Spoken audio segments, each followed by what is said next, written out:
North Attleboro Community Television, North TV Sports presents King Philip Regional High School football.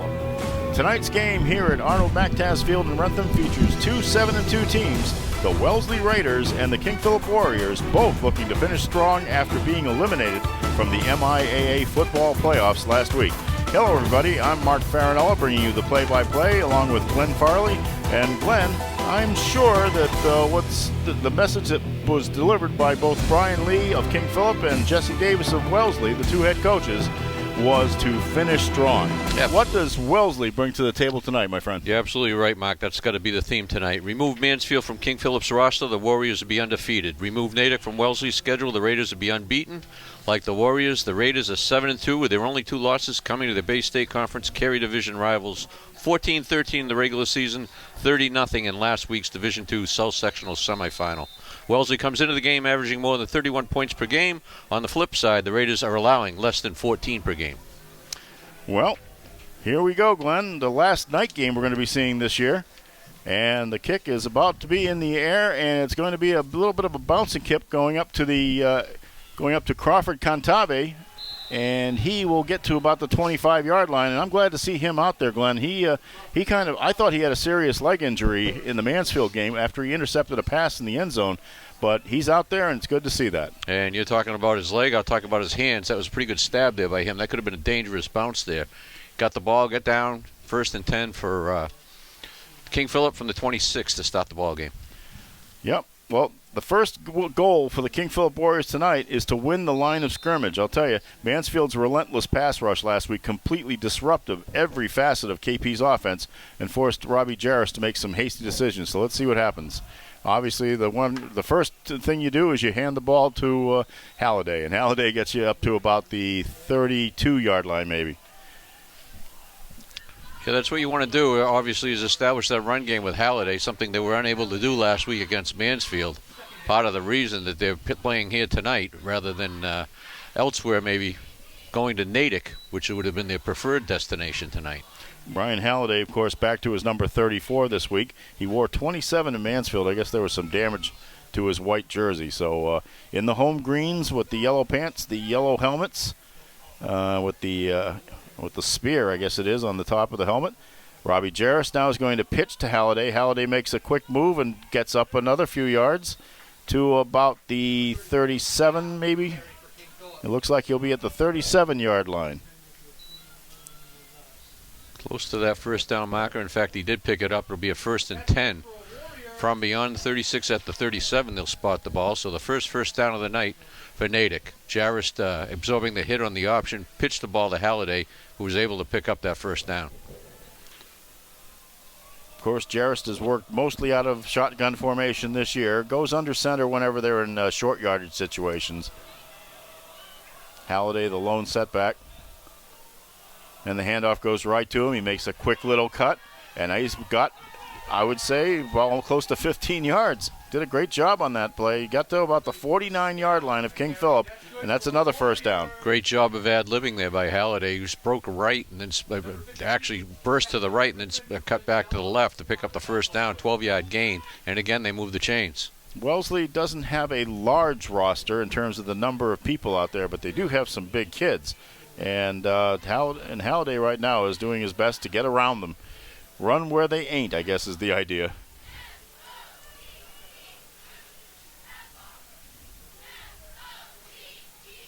Two backs in the backfield this time with Conniff going in motion. Handoff is to Halliday, but this time he's met.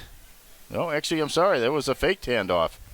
Boy, they do a great job in those fakes, Glenn. They faked me out about 5 times this year at least. That was Robbie Jarris on the carry, and he got it to about midfield, exactly to the midfield stripe. Kind of fooled us up here, but it didn't really fool Wellesley. They limited Jarris to 1 yard. That was a nice play fake, but he ran into the heart of the line, and nothing doing on the Wellesley side. 2nd and 9 now. How many games have I seen this year, and I still get faked out by that ball fake each time? It's very effective, and it obviously got a little bit of yardage for the KP Warriors, but it's 2nd and 9 here at the 50. Jarris in shotgun. This time he does give it to Halliday, and he goes around to the outside. Another nice little shifty move. Finally is pulled down by about 3 Wellesley defenders. Clarence Bly was one of them. And Griffin Renzella also was in on the tackle. As Hank Stram would say, they're matriculating the ball downfield, Mark. Another first down picked up by Halliday. 1st and 10 now at the 39. You know, that's the point. You want to see King Philip out here with a really intense effort. You know, obviously they're not going to a 4th straight Super Bowl. This is one of those consolation games that the MIAA gives you, but you're still on the track to have a really good final record. Jarris now is back looking to pass, puts the ball up in the air, and that is intercepted. And that is number 21 for Wellesley. That is Chris Altoff, and he is one of the senior captains of this team, and he has put Wellesley, at least gotten them out of trouble. Yeah, Jarris kind of put that up in a jump ball situation, and Altoff is the guy who went up and got it. So Wellesley will start their first possession with 8:24 left to go in the opening quarter, and they will be at their own 33-yard line. Now, here's another one of the goals for King Philip tonight, though. Defend the middle of the field. Last week, Jack Mousset of Mansfield threw for 227 yards. Most of those came on passes to the slot receiver, and they were yards after the catch. Matt MIAA is the quarterback.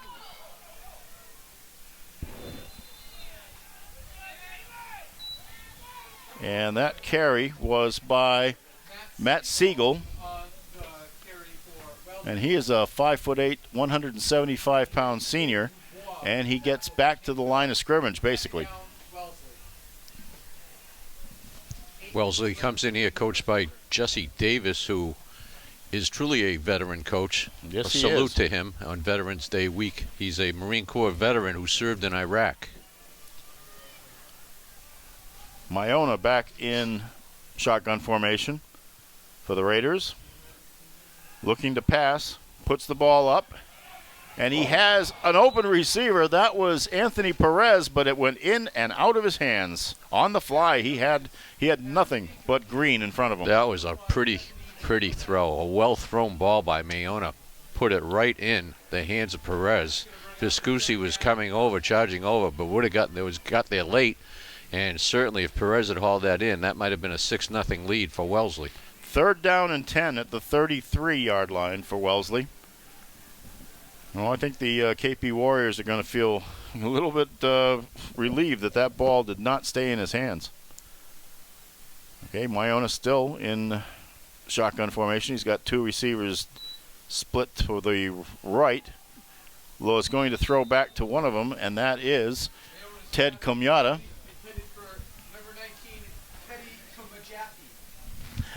We're going to have trouble with that one tonight, but I did ask one of the Wellesley folks how to pronounce it.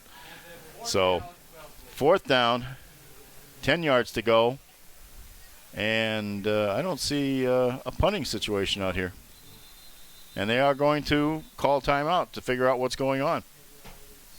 And I believe that timeout is on the Warriors. Yeah, interesting that MIAA wasn't back deep enough really to punt the ball, you wouldn't think, unless they really do a quick. MIAA leads Division II with 18 touchdown passes, Glenn. He almost had 19 right there. Perez has 9 touchdown reception, and he's tied for the Division II lead. Well, you saw it in that first throw. The kid can throw the ball. You uncorked the high one on the second throw, but that first one, it couldn't have been thrown any better. You got to think that Wellesley will boot the ball away here. Yep. And the 3rd goal I wrote down tonight about what King Philip should be doing is don't be discouraged. Sure, all is not lost. Even though they did not win the game last week, they are not going to a Super Bowl, their tradition's intact, and I think that should be the 12th man on the field tonight. They are assured, of course, of their 4th straight winning season and their 9th in the last 10 years. So KP certainly is plenty to be proud of in this game, and they want to reaffirm it. And now he is going to punt sort of a quick little punt away, and that goes to Brian Wassersug. He catches on the fly. He's going to try to get some yardage out of it. Gets it up to about the 41 or 42-yard line of King Philip. So King Philip will have good field position to start its 2nd possession. 7:23 left to go in the 1st quarter. Turnover obviously hurt, but battle of field position in the exchange of changes of possession. King Philip comes out on the plus side at its own 42. These two teams have played once before in the MIAA playoffs. King Philip won it 28-14 in a semifinal in 2015. Of course, this is Brian Lee's 15th year at the helm of the Warriors. He's 115 and 49, the longest tenured King Philip coach.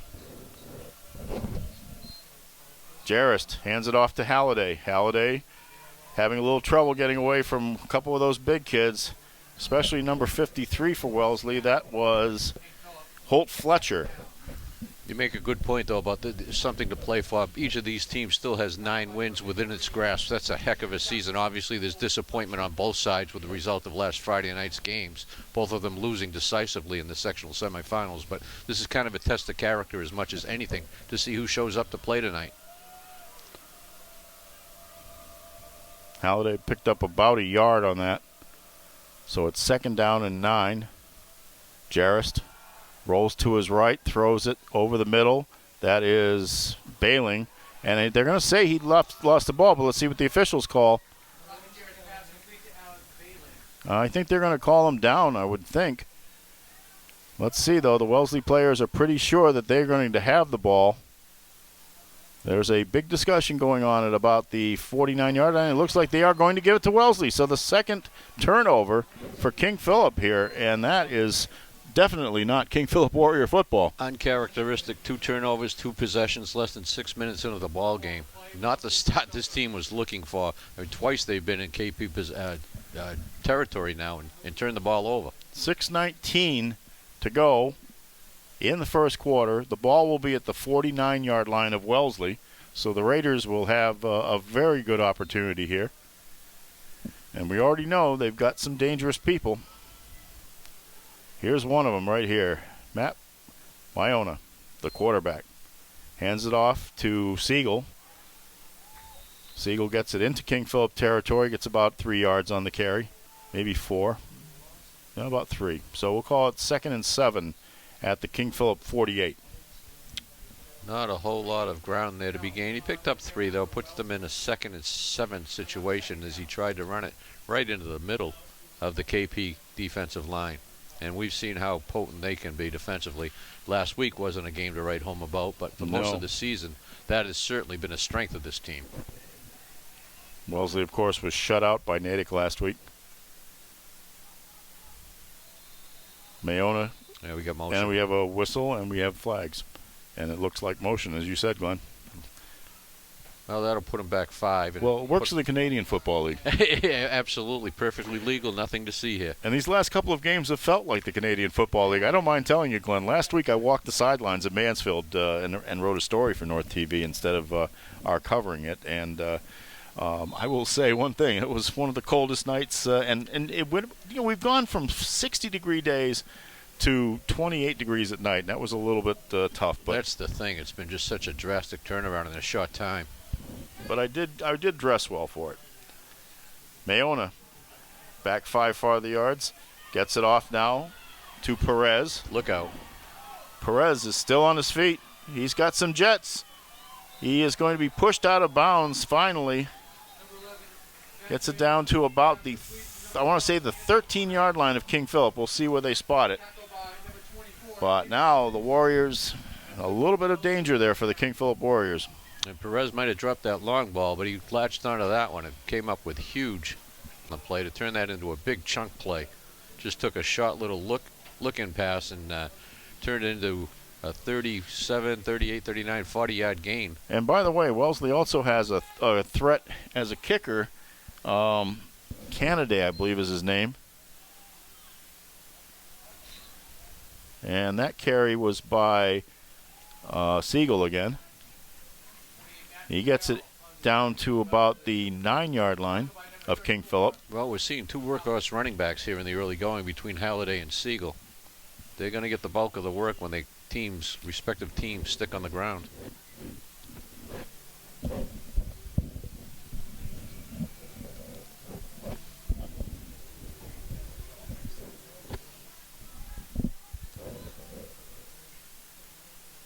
MIAA. Shotgun formation again, of course. Long count. Now throws a quick pass out to the side, and that is to Althoff, who had the earlier interception. They have a lot of kids they can filter in here as receivers.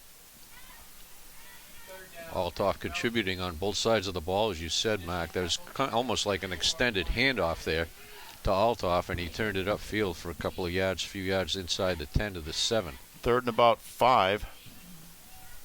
So they can get a first down here. Clock is at 3:52 and ticking away.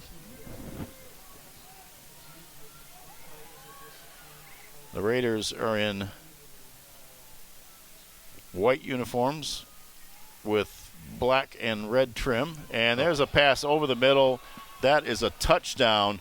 Number 4, Wedner Cadet with the uncovered throw into the end zone. Wellesley takes a 6-0 lead with 3:39 left to go. 3:35, I'm sorry, left to go in the first quarter. Yeah, just a 7-yard slant. Like you said, Mark, he broke wide open in the end zone. Not a KP player really in his vicinity. And it's a quick 6 here for Wellesley off their second turnover of the game. Kevin Canaday is the kicker, and that one is up and good. So Wellesley extends the lead to 7-0. And so King Philip now is in an unfamiliar position, except for last week, where they are playing from behind now. So they'll have their work cut out for them. But as we've seen, 2 turnovers do not help you at all. And this is where a KP team that, as we said, not playing in the game they would prefer to be playing tonight and become accustomed to be playing. Again, a test of character here to kind of bounce back from a less than inspiring start, to put it mildly. Well, if my statistics are correct, Robbie Jarrist went over the 1,000-yard mark in passing last week this season. He has 12 touchdown passes. That's 4th in Division II, and he's responsible for 16 touchdowns. So with the talented receivers that he has, he should be able to get something going here. But again, they've not been on the field very long because they've turned the ball over. And it is a cold night, not as cold as last week, but it's a cold night. Hopefully the Warriors will restore some of that energy that I've seen in them all year long. And Canaday will kick the ball. This time, again, it's another dribbler. And it's going to go to an up back, and that is Kantav, I'm sorry, and I believe he is going to be down at about the 36-yard line, I want to say. Yeah, he had trouble handling that one, but did turn it into a very modest kick return of 6 yards. And the Warriors will start this possession off, their 3rd of the game, with the ball in their own 36, and let's hope they can hold on to the ball this time. I would assume that they've seen some films of King Philip. Maybe that's why they're not putting it out deep, because they know that King Philip has kids who can return the ball. So, Robbie Jarrist, 2 turnovers now for the Warriors. He doesn't want to do it again. Here comes Halliday. Halliday tries to go to the left, and he is stopped after a short gain. Joey Knight with the initial contact there on Halliday. And Clarence Bly finished it off. 2nd down and about 8, maybe a long 7 for KP. 3:03 left to go in the opening quarter here. Of course, King Philip last year 9-3. This year 7-2. Would like to go to 9-2. They've had quite a good record over the last 4 or 5 years, and actually the last 10 years has really been good for King Philip. Halliday on the pitch, gets pushed out of bounds. And again, that is number 53, Holt Fletcher, who gets the job done for Wellesley. Again, that option pitch by Jarrist, where he tries to sucker in the defense and then pitch it to Halliday. But again, pretty well diagnosed by Wellesley, and that puts KP in a 3rd and 5 situation with, like you said, Fletcher making the tackle from the middle of the defensive line, coming over to make the stop on the sideline.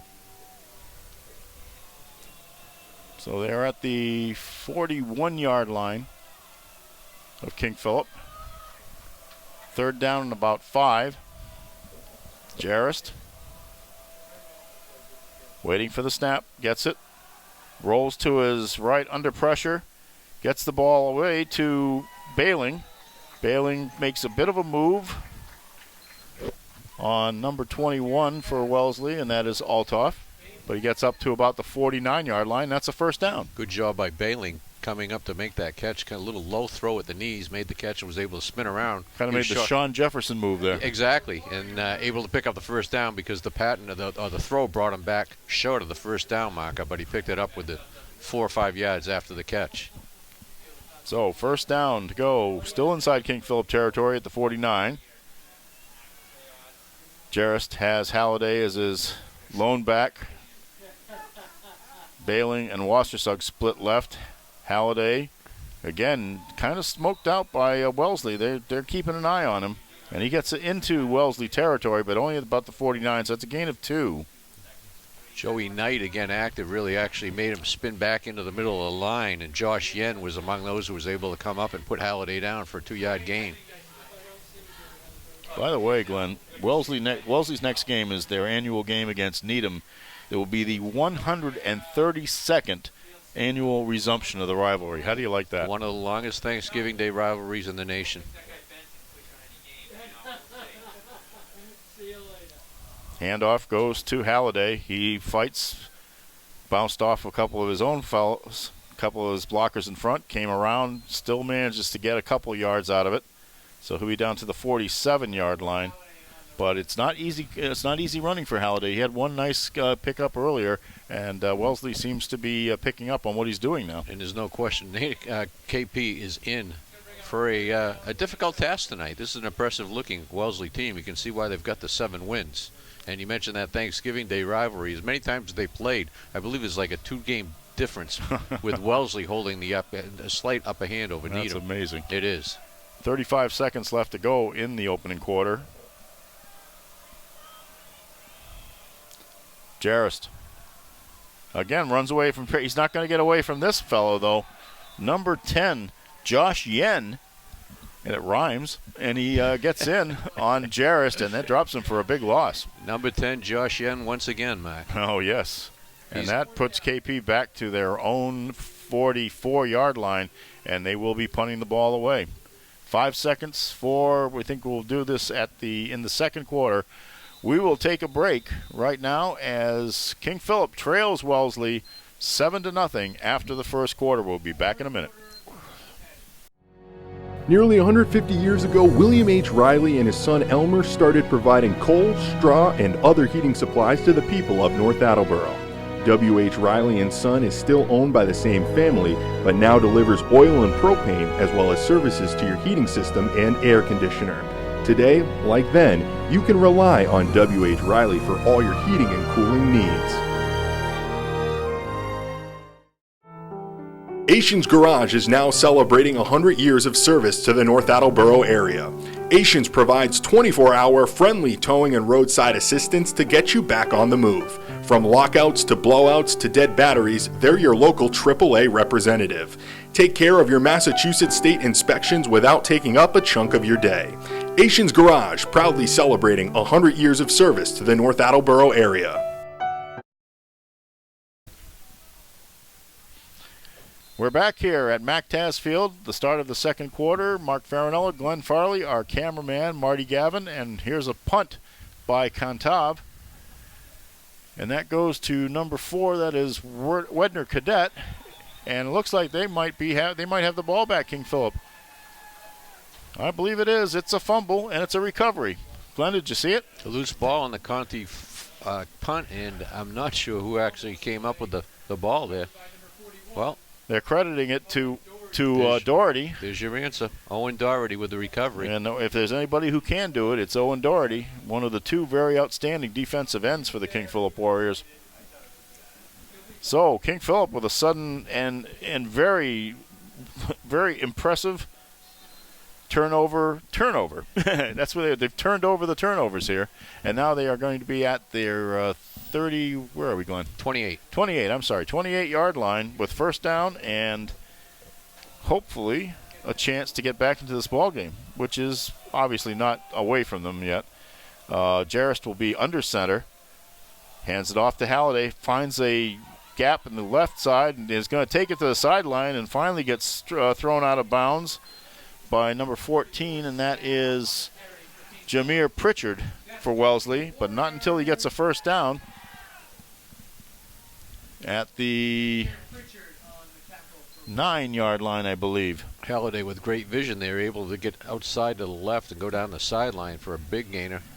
20-yard gain to King the Philip, 8. first and goal at the 9-yard line here at the beginning of the second quarter. Couldn't ask for a better opportunity, Glenn. Now Jarris goes back to shotgun formation. Takes the snap, hands to Halliday. Halliday is met, though, again. So he gets maybe about a yard, maybe 2.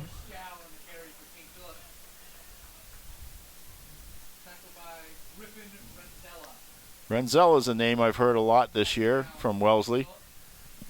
Griffin Renzella, the nose guard. He is a 5'10", 205-pound senior. Very active.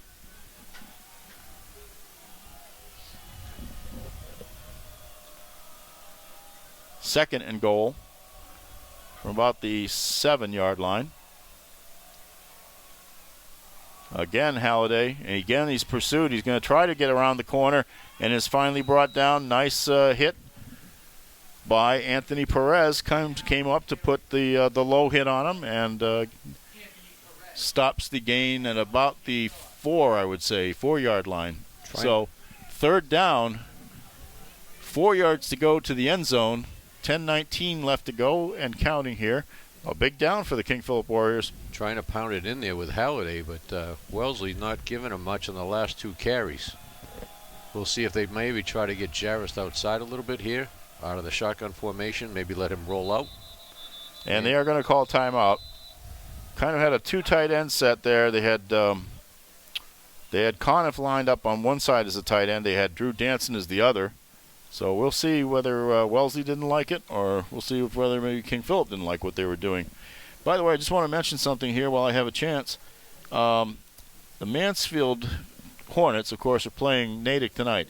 There's a very strong Mansfield connection with Wellesley, and it's also one I kind of know a little bit about because obviously having been from Mansfield, but one of the head coaches in the past for the Wellesley Raiders was a fellow by the name of John Sertus. He coached from 1950 to 1964, had 124 wins, 71 losses, and 16 ties. He's in the State Football Coaches Hall of Fame. He died in 1965. But he coached in Mansfield. He's a Mansfield boy. He coached in Mansfield from 40 to 43. Then went over and coached Foxborough, which was very controversial in Mansfield at the time. And he coached there until 1949. His oldest son, Louis, is a very good friend of mine and played for the Mansfield Hornets years ago. And he is revered in Wellesley. He is a man that they remember quite fondly. In the meantime, though, King Philip was trying to make Wellesley remember them not so fondly as they are at the 4-yard line. Jarris is going to take the ball and run immediately, but he is first bounced by number 28, and that was Matt Siegel. He gets down to about the 1-yard line, though.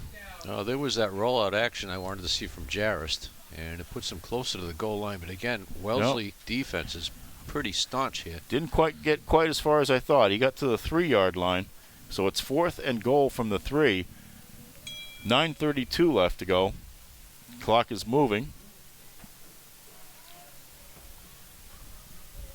By the way, Glenn, we will talk a little bit later about some NFL bloodlines, and the story ties in a little bit. But knowing your knowledge of the New England Patriots, you might actually know the name, but I'll wait for a while for that. In the meantime, big play, timeout call by Wellesley.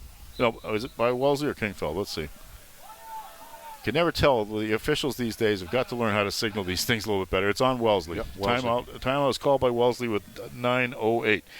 Wellesley does have one player in its history that went on to the National Football League, Glenn, and he played for the Boston Patriots in 1967 and 68. He was drafted in the 13th round, 336th overall, played in 28 games and started 7, and he's credited with one 10-yard kick return as a linebacker. And I'll give you one hint. His college, it was the name of a toothpaste. All right, so he came from Colgate. Yep. And you got me. Okay, his name is Ray Ilg, I-L-G. Okay. Played for 2 years with the Patriots, and strangely enough, he was coached at Wellesley High School by John Sertus, the man I told you about a few minutes ago. Great tie-in. Great tie-in. No, I would not have gotten that one, but at least I didn't say he went to Crest University. Or Pepsodent U. Pepsodent U. Old PU, huh? All right, back here to more serious matters. 4th and goal at the 3. Jarrist in shotgun formation, looking to throw, floats it up for Wassersug. Does not come down with it. He had to go over. He had to look over the defender on it, and it just was barely out of his hands. So King Philip will turn the ball over on downs. The good thing is that it buries Wellesley at their own 3-yard line. The bad thing is that they're still trailing 7-0. Kind of an alley-oop type of pass there, John. Mia Pritchard with outstanding coverage, able to break it up. But like you said, the positive, if maybe we're stretching it a little bit, is that King Philip does have Wellesley pinned in. You know, for a second, too, I thought he was going to get over. It looked like a great play. Wassersug was floating out there open, and I just didn't. A great reaction by Pritchard. All right, so Mayona deep in his end zone, taking the shotgun. Now he's going to try to run out. Is hit by Sam Callanan, brought down at about the 4-yard line, so he gets a yard on the play. Callanan's a kid that we've seen make contributions all year long on both sides of the ball, Mark. He's had a really solid season here for King Philip. Good ball player. Well, this defense has been outside of last week, and I'll tell you, nobody expected that outcome last week. And I was on the field on both sidelines, one and the other during the game. And I don't even think the Mansfield kids thought that they could be as successful. But the pressure that they put on Jarrist was a real game changer for them. Now, defensively, when you're getting those receivers open, and we saw it earlier in this game, that doesn't help. That's going to be Siegel, but he is going to be pulled down after maybe a short gain. And that was number 77. That is Wyatt Manzi, the 5'11", 245-pound senior for the KP Warriors. Okay, big third down play here, Mark. If they could, if the Warriors can just come up with a stop. They're at the 6-yard line. It's 3rd and about 6. 7:44 left to go in the first half. Well, we'll see how much faith Coach Davis has in his quarterback here if he lets him put it up. Well, from all indications, he should have a lot of faith in him because the kid has got some nice numbers for this year, and he does put the ball up. And he does get Wedner Cadet with the reception. That is number 4, Cadet, on the catch. Miona throws a great ball, doesn't he? He really throws a great ball. He does, and they're not going to wait around much longer, too. It's a first down at the 37-yard line about. And that is that Perez out there, I believe? Altoff. Oh, I'm sorry. Altoff. It is Altoff, okay.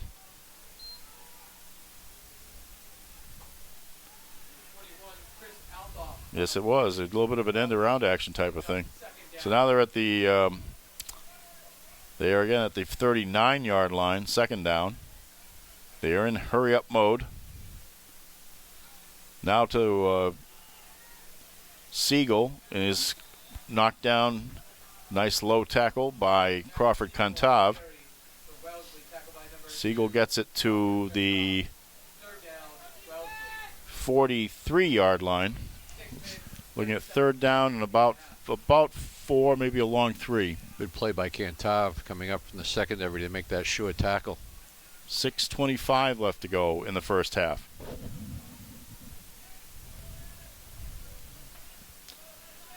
This is the time the King Philip defense needs to be stout. 2 receivers split wide to the right for Miona. He's going to throw to the left, though. Gets the ball to Chris Altoff again. And he gets it up to first down territory there, and he has a first down at the 50-yard line. So Wellesley now at midfield, 6 minutes left to go in this half. Just a quick toss from Miona. Gets it out there quick. Altoff makes the catch. Got both feet in bounds. Only needs one, obviously, but moves the chains.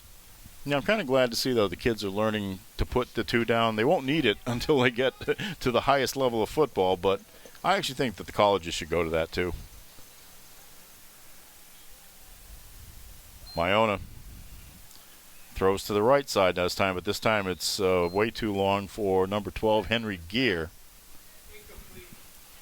And for what it's worth, I'll second the motion. I like the 2 feet in bounds rule. It's a test of your athleticism. Of which I have none. Well, it's easy for guys like me to say what they should do, right? I wasn't going to say anything. Yeah, I should be talking about what the nose tackle does. So anyway, we're still at the 50-yard line, 2nd down, 5:56 left to go. King Philip is trailing 7-0 here at MacTaz Field. Slightly chilly night, but not as windy as last week was at Alumni Field in Mansfield.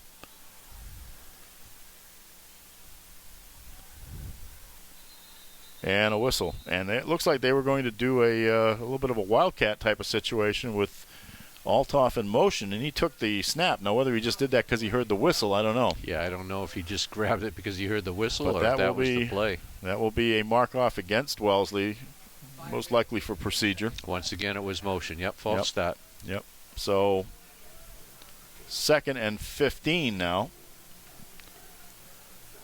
And you should be happy. There's some stones playing in the background. Stop me up, which is really fitting for what KP's got to get going here. Okay, 2nd and 15, as I said, from the 45-yard line of Wellesley. MIAA is looking to throw. He's going to step up, and he's going to run now. He's got some room, and he's got a big opening on the left sideline, and he is going to go down for the touchdown. 45 yards, that would be 55 yards on that run for Matt MIAA, the quarterback for the Wellesley Raiders, and they go up 13-0. And did that kid turn on the Jets or what? When he Yes, gets he that did. left sideline, he really put on a burst. That might be the most surprising thing I've seen yet. But they're marking him. They're going for the kick now, Glenn. So that will be Kevin Canada. We'll add the extra point here out of the hold of Drew Renzella. Gets the ball up. No good. Missed it. So it remains 13-0. Wellesley up. And opening the door for King Philip, though. We could see a 14-13 game here. 5:44 left to go in the first half of play. And while I've got this opportunity, I will remind everybody that tonight's first half is presented to you by Asians Garage. They're serving the area's automotive needs for a century. This they have been. Asians Garage, 321 North Washington Street in North Attleboro, just over the Plainville line. And I know they keep a truck in Mansfield, too. So we are here at MacTaz Field, and the King Philip Warriors have their work cut out for them, Glenn. Really an impressive-looking Wellesley team. We said it from the start, both ways. But this kid, MIAA, at quarterback, he can run, he can throw. I can't believe the burst he just showed on that run, that scoot down the left sideline. That was pretty impressive. I mean, we've seen a good quarterback all year in Robbie Jarrett, but that burst of speed was something we haven't seen from a quarterback. And once again, the rolling kickoff. Nobody's really trying to boom the kicks. And I believe that was Wassersug, I believe, on the who got the ball and brought it out to about the 40-yard line. Yes, it is, the 40-yard line of King Philip. So that's where King Philip will start this possession. 60 yards away and needing to get themselves on the scoreboard. Good job by Wassersug to field that ball, and he just went straight up the middle. Nothing fancy, just got what he could as quickly as he could. Picked up 15 on the return, but you're right, Mark. This team is in need of a score right here. Well, these are the guys who can do it. We've seen it all year. Robbie Jarrett going to roll to his left. Throws the ball up there, and he has a receiver wide open. That's Wassersug, and he is going to sprint into the end zone for a touchdown. Brian Wassersug goes 60 yards with the throw, and King Philip is on the board, as I said they should be. 5:27 left to go in the first half. Pretty good answer there, Mark. Huh? Yes, it was. Wow, Wassersug wide open in the secondary. Caught the ball at about, the 35-yard line, and he was gone. And he had some pursuers. He really had to turn it on. So we've seen a little bit of speed from the receiver position tonight. And now Jason Calentro is going to be the kicker for the King Philip Warriors, and he will try to make this a 13-7 game. Snap is down, the ball is up. It does get over. It was a little low, but he got it over. So that is 13-7. Wellesley leading King Philip. 5:27 left in this first half of play. Glenn, they really needed to answer that. They really did. I was going to say, you need to make this a one-possession game, and that's exactly what they did. One play, 60 yards, and now it's game on. It is, and I think you're going to feel that all the way over on that other side of the field where King Philip is positioned. I could sort of feel a little bit of warmth radiating from there now because they just knew they had to get something done here, and we've seen it. They have the kids who can do it. Well, and look how open Wassersug was on that play. And they needed a boost, really. I mean, they lose 34-6 last week. They come out here and they're down 13-0 in their first half. And if they go 3 and out, they kick off, punt the ball away. They're looking at a potential 3-possession deficit going into the locker room. And that was Wassersug's 4th touchdown reception of the year. And he certainly had to cover a lot of ground to get it, and he did. Receiver core has been very impressive for Mansfield this year. I know they had the fumble earlier in the ball game, but game in and game out, that's been a very strong receiver core that Robbie Jarvis has been throwing to. Dylan Conti will kick off for the Warriors. And he steps into the. Oh, actually, it was not. It was. That was a little interesting. That was 28 who kicked it. That was Jake Sullivan who stepped into the ball. They sort of faked it, didn't they? A little trickery there. Yeah. We haven't seen that this year. That's the I think I saw it once in the Mansfield game, and I wasn't quite sure I had seen what I saw. Well, you just saw it. I did. And at least I called it right. So anyway, the Wellesley Red Raiders will take over at. Let's see where they're going to call this. Did it go out of bounds, Glenn? It did. It did. So there is a penalty on that play, and they will mark it off from the point where it goes out of bounds. That's a Federation rule. So Wellesley will start their possession at the 41-yard line, their own 41-yard line. 5:27 left to go. And now the King Philip defense has to step up here. They cannot let a quick answer take place.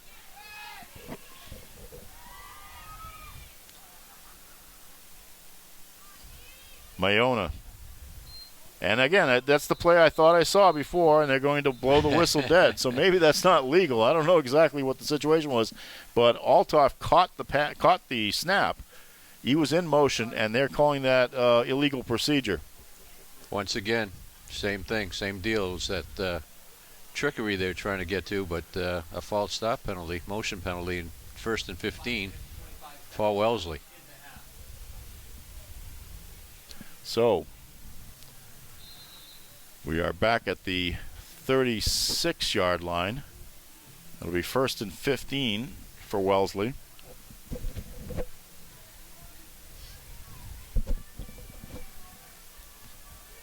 Double wide receivers to the left side in this formation, one to the right. And here is MIAA calling the signals. Gets the ball. Now he hands it off traditionally to Siegel. He is met immediately by number 40, that is Sean Conniff, and we've been calling his name an awful lot this year, and deservedly so. Another guy who's been a solid contributor all season long since September for KP. Gets it back to the 40-yard line.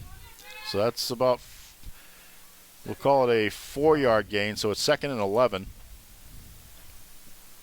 4:57 left in the first half.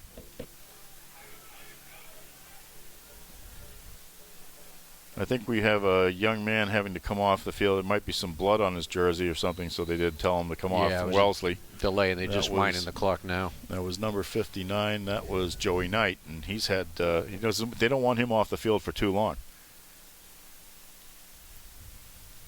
MIAA looking to throw again. Throws quickly, and that is Althoff.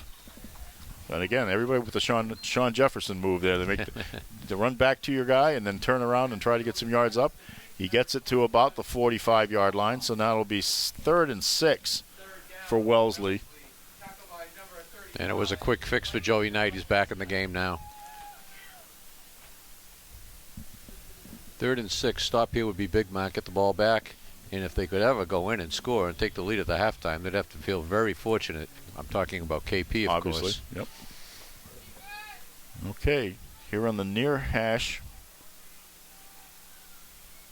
They faked that play, I think, a little bit, but Miona's going to throw deep, and he had two receivers covering.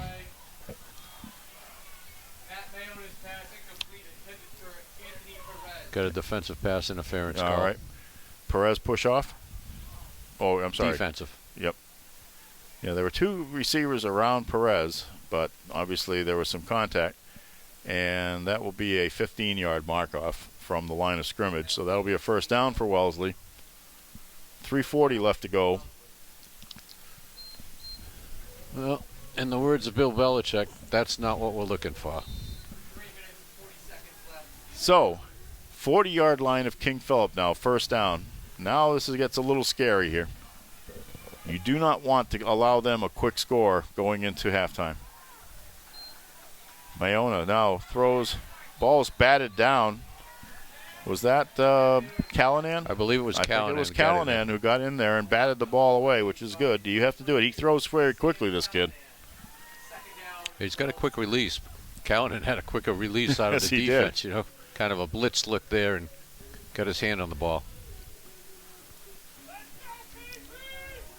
Second down and 10 yards to go at the 40-yard line of King Philip.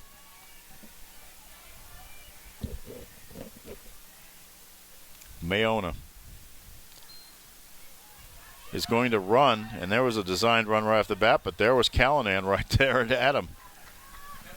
I don't know if Siegel was supposed to be blocking on that play, but he did not see Callanan, and Callanan gets in there and makes the stop. So it's going to be a third down.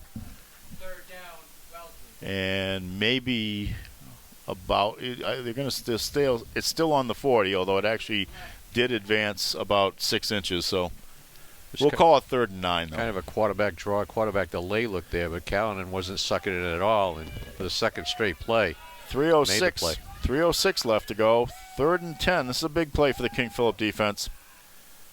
In shotgun, Maiona throws over the middle, and he does have number 4, Wedner Cadet. First down yardage, I believe. And there's a KP player down on the play. And I'm not sure, but I think I can't see the number that well, but that's number 10. That's Charlie Grant. The sophomore is in on those nickel situations, and unfortunately he got jammed on that. He's also their backup quarterback. He is, and he's a guy who's impressed in kind of mop-up duty this year. That's all he's had to really handle. But for a sophomore, he's handled himself with a great deal of poise, I believe. Yes, he has. But you don't want him to be hurt. There's no question about it. So while they're tending to him, I just want to, obviously, so far, what we've seen tonight has been, it started out as a defensive struggle, and then it's actually kind of remained that still, even though the plays where they've been scoring have been relatively big plays.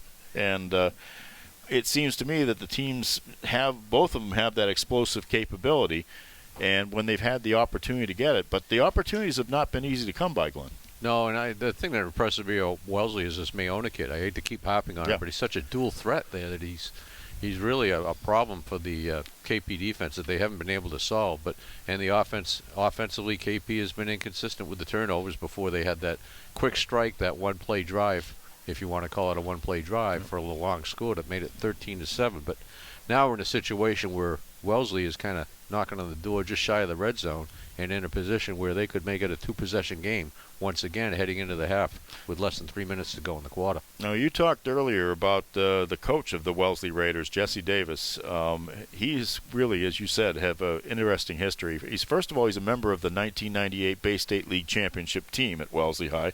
He played 1 year at Norwich and then enlisted in the U.S. Marine Corps. Yep. He had a combat tour of Iraq in 2003, and then when he returned, he joined the Wellesley coaching staff in 2005. He's also the head wrestling coach there.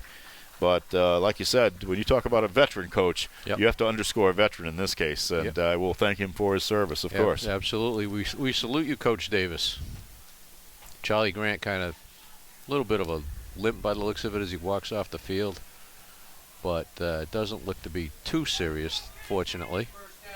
The Warriors have had a few nicks in the last few weeks, but I was actually surprised that Kantav is playing tonight. He looked seriously injured in the Mansfield game, but he actually did make it back into that game later. He wasn't moving that well, but he did get into the game for a few snaps later. In the meantime, here is Maiona throws the ball deep again, and he has number 19, and that is Ted Comyata, alone in the end zone for the touchdown. Comyata open, and Maiona finds him. You give Maiona that kind of opportunity, he's going to capitalize on it. We've seen it already time and time again here tonight. Big target. He's 6'3", he's 200 pounds, he's a senior, and he pulled that in, and Wellesley has restored the 2-touchdown lead here. And now it looks like they're probably going to go for 2 to make up for the missed extra point earlier. And that's what they'll do. As a little bit of smoke rises from the trees behind the field on the other side. They always have a nice cookout over there, I think. All right, Maiona again looking into the end zone, and he throws it to Perez, but it is incomplete. And so the score remains 19-7 Wellesley, 2:31 left to go in the first half, and with a little bit of hope and help here, maybe King Philip can cut that back down again.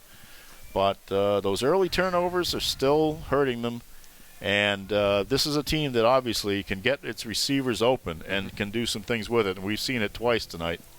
Ideal situation here would be, well, there's 2:31 left. How about a drive taking up 2:31 and putting it in the end zone? Because defensively, obviously, KP is challenged. They gave up 34 last week, which was totally uncharacteristic, and they've already seen a 19 spot put on them.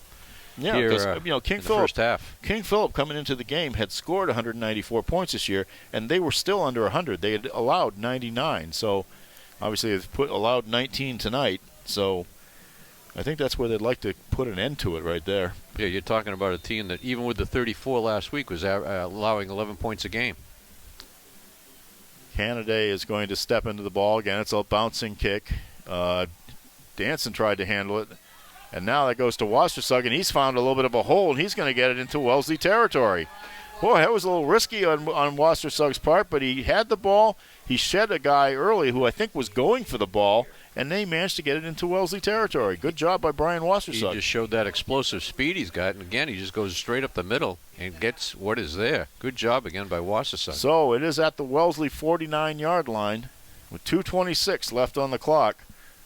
King Philip looking to get a little bit of momentum back as they will head to the second half of this final night game of the year.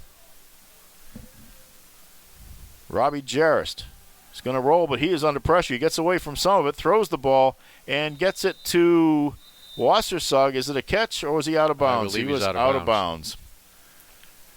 Well, he was under immediate pressure there, Glenn. Wassersug tried to do the toe tap thing, but couldn't quite get them in. But yes, that was once again Joey Knight, I believe, that came charging in defensively and had Jarrist under the gun right from the snap. So 2nd and 10 at the Wellesley 49. Don't want to give Wellesley back the ball. No, 2 minutes or so to work You with. and I were at the Bishop Fee and New Bedford game earlier this year, and we saw New Bedford put up a score on the last play. I think they got the ball with about 36 seconds, right? Yep. And they put up a score, and on the last play of the half. And this offense has the ability to do that as well, no question. Again, Jarrist is under pressure. He rolls away from it, but it looks like he's going to settle to just go out of bounds because nobody open, and he doesn't want to get killed. So that'll go down the books as a sack, but it's only a loss of about 2. He'll be at the King Philip 49. 2:10 left to go. It'll be 3rd and 12. Knight and Yen with the immediate pressure. And again, Jarrist just no opportunity to look downfield for a receiver. Was basically running for his life. 2:10 left to go. And again, as we've mentioned it, we do not want to see Wellesley get the ball again in this half. Because I think with Maiona, I think he's got enough ability and he's got the receivers to run a decent 2-minute drill. Jarrist now is going to take the drop. He's going to fire the ball deep. And it is out of the overthrown for Wassersug. So, 4th down 12 yards to go. And no, they're not going to try it for it. No way. No. Perez with great coverage in that situation there. Actually almost came up with the ball in the interception. And KP will call on Dylan Conti to boot the ball away here. And the hope here is that they will be able to at least put Wellesley farther enough back in their own territory to make it a difficult march in the last 2 minutes of play. Or how about a mishandled punt? That would be nice, too. In these chilly conditions. It's a line drive punt, and it will go up to one of the upbacks, which I will try to identify, and that is number 4. That is Wedner Cadet. So unfortunately for King Philip, doesn't go that far back, but there's still a lot of space. It's at the 23-yard line. So there's a little bit of air. They have to go a ways, but this team has that quick strike ability. And this is where you're in danger of, Wellesley could close the first half with a score and open up the second half with a score. Yep. The way they've been able to move the ball tonight. And they do get the ball to start the second half. Mayona is going to hand it off to Siegel. Finally gets dragged down by Kantav. And I think, I also think that Sean Conniff had a hand in it, and he is coming off. He had a little struggle getting up there. Conniff got shaken up on the play. Yeah, that's a loss defensively, no question about it. Oh, my goodness. They don't want to be without him. And the coach has the confidence in Mayona to put the ball up at any time here. Yep. 1:26, and the clock is moving. And they don't seem to be in a huge rush, so I think they're going to hope that they get something open up for them, but I don't think they're going to do anything rash. But we'll see. Here's Mayona again from the shotgun, and again hands it off to Siegel. Siegel gets a short gain, so I don't think Wellesley is too intent on doing anything, just maybe killing these minutes off. But then again, they could be trying to lull KP into that false sense of security too, so you cannot let down your guard with these guys. Yeah, they're not hurrying and they're not calling timeout, but it does look to this point like they're going to be content with the 12-point lead at the half, and of course knowing they have the comfort of getting the ball to start the second half. 36-yard line. It's third and about 2. 41 seconds. Clock is moving. Mayona is going to run now. He's going to go around right end. He has got a little bit of space. He's going to have a first down, I believe. Yes, he will. Goes out of bounds to stop the clock. It's 30 seconds exactly. The ball will be at the 47-yard line, maybe. Yes, at the 47 of Wellesley. I tell you what, if I was Jesse Davis, I'd take a shot downfield now. I've seen worse over the years. Well, 30 seconds left. Even if you turn the ball over, throw it deep. First down, if it's incomplete, that's fine. Yep. If it's picked off, pin them in at their own. And if it's not, you go into the locker room, you're up by 12 points. Sure. Well, we'll see what he does. 2 receivers split wide to the left. Mayona fakes the handoff, and it's going to go deep again. Perez is the man there, but it is going to be knocked down.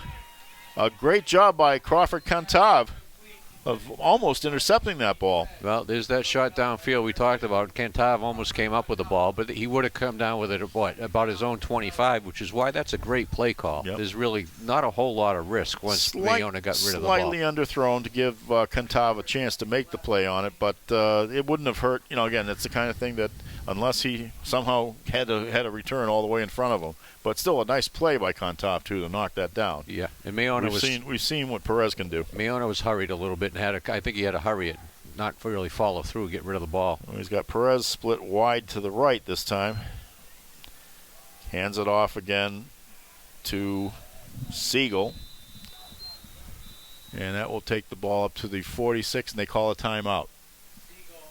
Okay, so now they'll talk about whether they want to take another shot downfield, which I'd highly recommend. 18 seconds left in the half. Why not? Probably about a gain of 1. They haven't moved the stake yet, but it's hard to tell. I think that's probably still 3rd and 10. 3rd and 10. Yep. So, what would you do, Glenn? I would heave it downfield. Take a shot? I would take a shot. Absolutely. The worst scenario would be a sack and a fumble. But I'd take a shot downfield. I'd be aggressive here. By the way, Wellesley is 3-1 in MIAA Super Bowls, but the last time they went to one was 1999.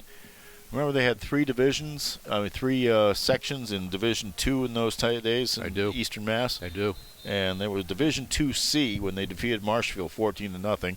They also won in 1990. They lost until Marshfield in 1998 in Division II-B. 93, they defeated Bishop Stang. I wouldn't want to see Bishop Stang playing them nowadays. And in 1992, they defeated Lincoln Sudbury 14-13. So they are 3-1 in Super Bowls. Yeah, they played Marshfield in consecutive seasons. Yeah. And as I think I mentioned, Jesse Davis was on the earlier one of those two. Here's the throw out of the reach of Kumyata. And we are down to 14 seconds now.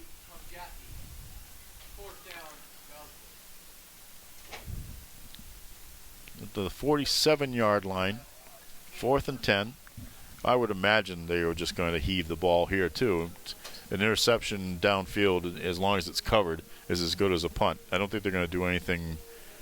But the game can't end on a change of possession, can it? They could. We'll see what happens. They could punt the ball away here. He could drop back and punt it now. I'll let the people who actually do it tell me what they're going to do in here. And right now, there you go. There, he's going to drop back, and this will be a punt. It was on the ground. Ooh, I was surprised. His knee was down. I thought his knee was down too. They got it. They are going to call they it. Got yes. The snap was low. They had to set the ball. He had to go to a knee. It was a very quick little bounce off the turf. But indeed, that ball, and you are down in high schools in that. So he will be at the King Philip will start at the 40-yard line of Wellesley. With 11 seconds left, they've got a shot, Glenn. And that's where the punter is between a rock and a hard place. Do you try to keep your knee up and make the catch? If you don't, you risk fumbling the ball. My feeling is why do the funny stuff here? I mean, obviously we know the quarterback has done the punting, but they sets up in the traditional shotgun, and then he takes a step back. Why not just step back, get the punt off? But no, they tried to do a little funny, and it hurt them. So we'll see if King Philip can cash in. Boy, wouldn't that be a turn of momentum there? Let's see Robbie Jarvis throw it deep downfield now. Jarvis, of course, is going to take the opportunity to throw the sidelines, but he doesn't get the ball out of bounds. It was a catch by Bailing. 4 seconds left. Time for one more play. And there was a timeout called. Yep. So they will be down to the Wellesley 29-yard line, I want to say. You got it. 29-yard line. Well, this could be a very interesting turn of events here, Glenn. Well, it's a long ways from happening, but it'd be a dramatic change at the turn of events. No question if they were able to throw the ball in the end zone and put up 6 points walking off the field here. That would be huge. It is 19-7, Wellesley in the lead. They have missed a couple of extra point situations. They missed a kick, and then they went for 2 on the next try and did not get it. King Philip, of course, touchdown by Wassersug, and the kick by Calentro. And we are at 4 seconds left to go. 29 yards away. Robbie Jarrist and a very outstanding 3 wide receivers to the left, and they're all going deep. Jarrist puts the ball up in the air. Oh. Up for grabs. Does not get caught by anybody. Bounces into the end zone. Clock is expired. But I believe we have roughing the passer. But we might have a penalty here, and they can't end the half on a penalty. Let's see what happens. If that's the case, there will be a 15-yard mark-off, I believe. It would be. And now you're at the 14. One play. Yeah, you're at the 14. How much does that improve your chances to put in the end zone? That is big. Wow. So you are at the 14-yard line with 1 play, no time on the clock, so it's score or go into the lockers for King Philip right now. Nice to see a little exciting moment here. That's good, yeah. We're not prejudiced. We're not homeless. Well, it's just you didn't think this was possible in a way because, you don't know really. It's high schools. I mean, maybe Tom Brady out there perhaps, but we've seen some good things out of the King Philip Warriors. Are they going to attempt a field goal? They are. At least they're going to make it look like it. So Conti will attempt the field goal out of Jarrist's hole. They will be at the 26-yard line where the kick is. So that's a 36-yard attempt. And it is no good. I think it might have been under. Short. Just short. Just short. Oh, it was a nice try, though, by Conti. But King Philip will go into the locker room trailing 19-7. And we will be back with the second half of play in just a minute. Asians Garage is now celebrating 100 years of service to the North Attleboro area. Asians provides 24-hour friendly towing and roadside assistance to get you back on the move. From lockouts to blowouts to dead batteries, they're your local AAA representative. Take care of your Massachusetts state inspections without taking up a chunk of your day. Asians Garage, proudly celebrating 100 years of service to the North Attleboro area. Nearly 150 years ago, William H. Riley and his son Elmer started providing coal, straw, and other heating supplies to the people of North Attleboro. W.H. Riley and Son is still owned by the same family, but now delivers oil and propane as well as services to your heating system and air conditioner. Today, like then, you can rely on W.H. Riley for all your heating and cooling needs. Hello, everybody. Welcome back to MacTaz Field for the second half of tonight's non-league, non-playoff football game between the King Philip Warriors and the Wellesley Raiders. Both teams come in at 7-2.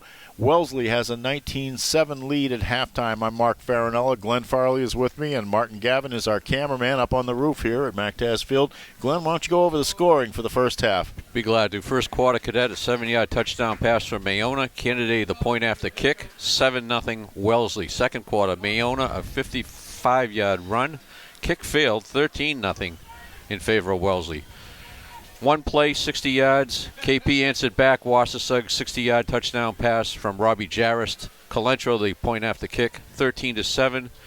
And Wellesley widened its lead back up to 12, though, by the end of the half. Kumyata, a 19-yard pass from Mayona. The pass failed, 19-7. Mayona, the 6'2", 185-pound senior quarterback for Wellesley, so impressive in that first half. His numbers 8 for 16, 134 yards, 2 touchdowns through the air, 1 running.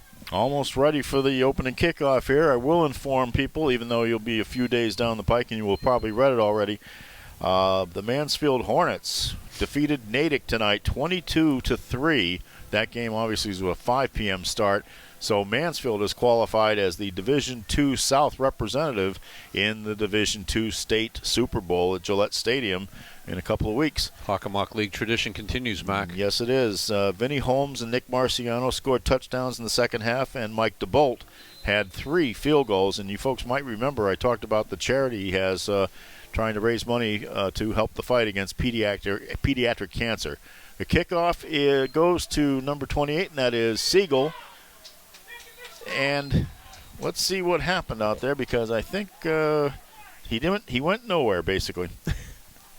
Terrific distance on the kickoff by Yes. Conti. That's a huge boost to KP coming from the place kicker, Conti. I don't know if there's much of a wind out there tonight. The smoke rising from the field, from the area behind the King Philip bench has sort of moved over a little bit to what would be our left. But in the meantime, Wellesley will have the football at about, let's see, it's at the 15-yard line. It is. Wellesley has it at their own 15-yard line. They come out looking to spread things out a little bit. 3 wide receivers to the right of Marotta. And he hands it off instead to Siegel. Mayona, rather. I almost called him Mariota. He's not playing anymore, is he? Mayona looks better than Mariota. Yes, he does. And we talk about Conti. He came up just short on that field goal try at the end of the half. But I'll tell you, he got his leg into that kickoff. That's a huge boost. And that was a 31-yard attempt. I apologize for the misreading of the yard marker that I did. But it did not go. But that was, like you said, a very good kickoff. And that has put Wellesley back in the hole a little bit here. So we're at second down and about 4, maybe, about 6.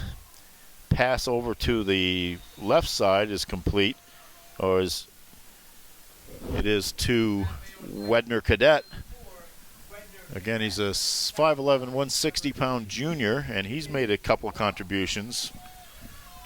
Dubois up to make the stop, but enough to move the change. Just a quick patent by Cadet, and MIAA getting it out there immediately for his 9th completion of the night. And I've had to fight the urge to say Werner. I saw that in a newspaper as a typographical error at some points, but it is Wedner, W-E-D-N-E-R is his first name.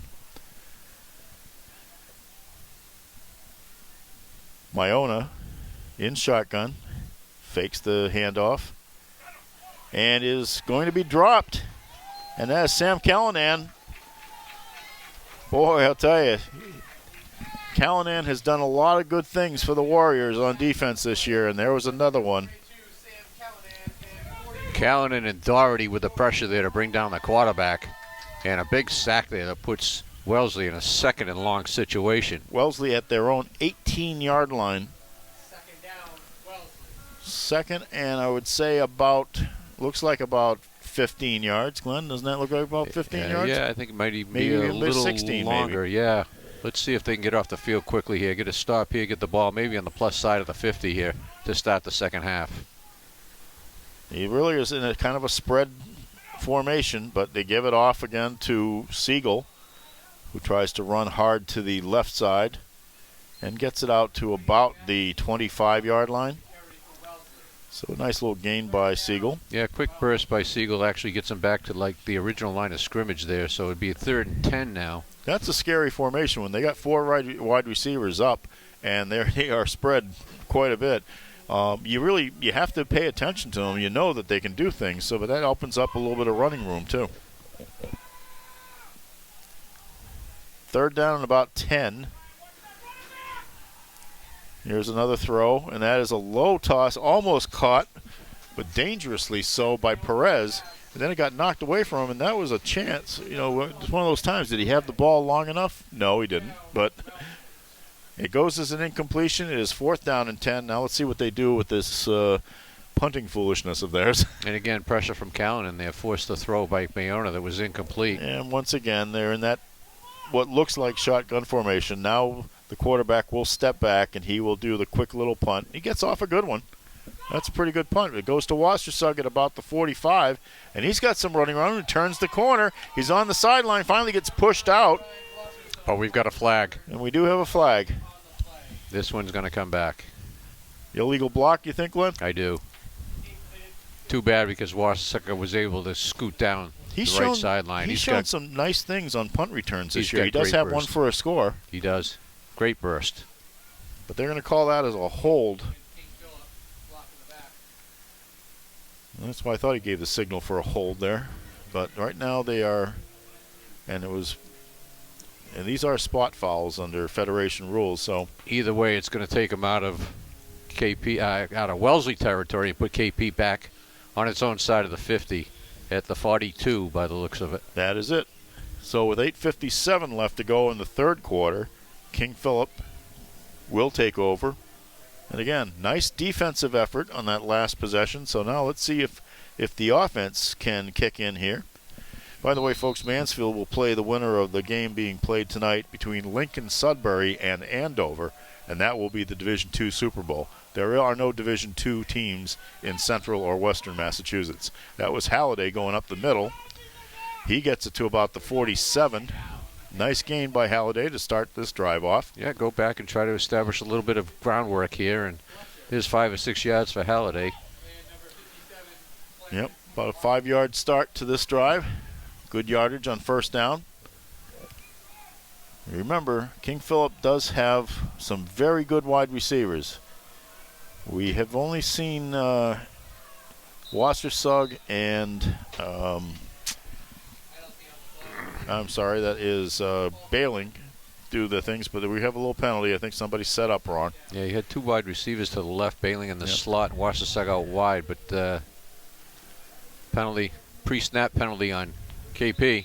So that will bring them back to their own 42-yard line, and now they're back to 2nd and 10. So the nice gain that that Halliday got on the 1st down play is erased. Again, Bailing in the slot, Washtersug out wide left.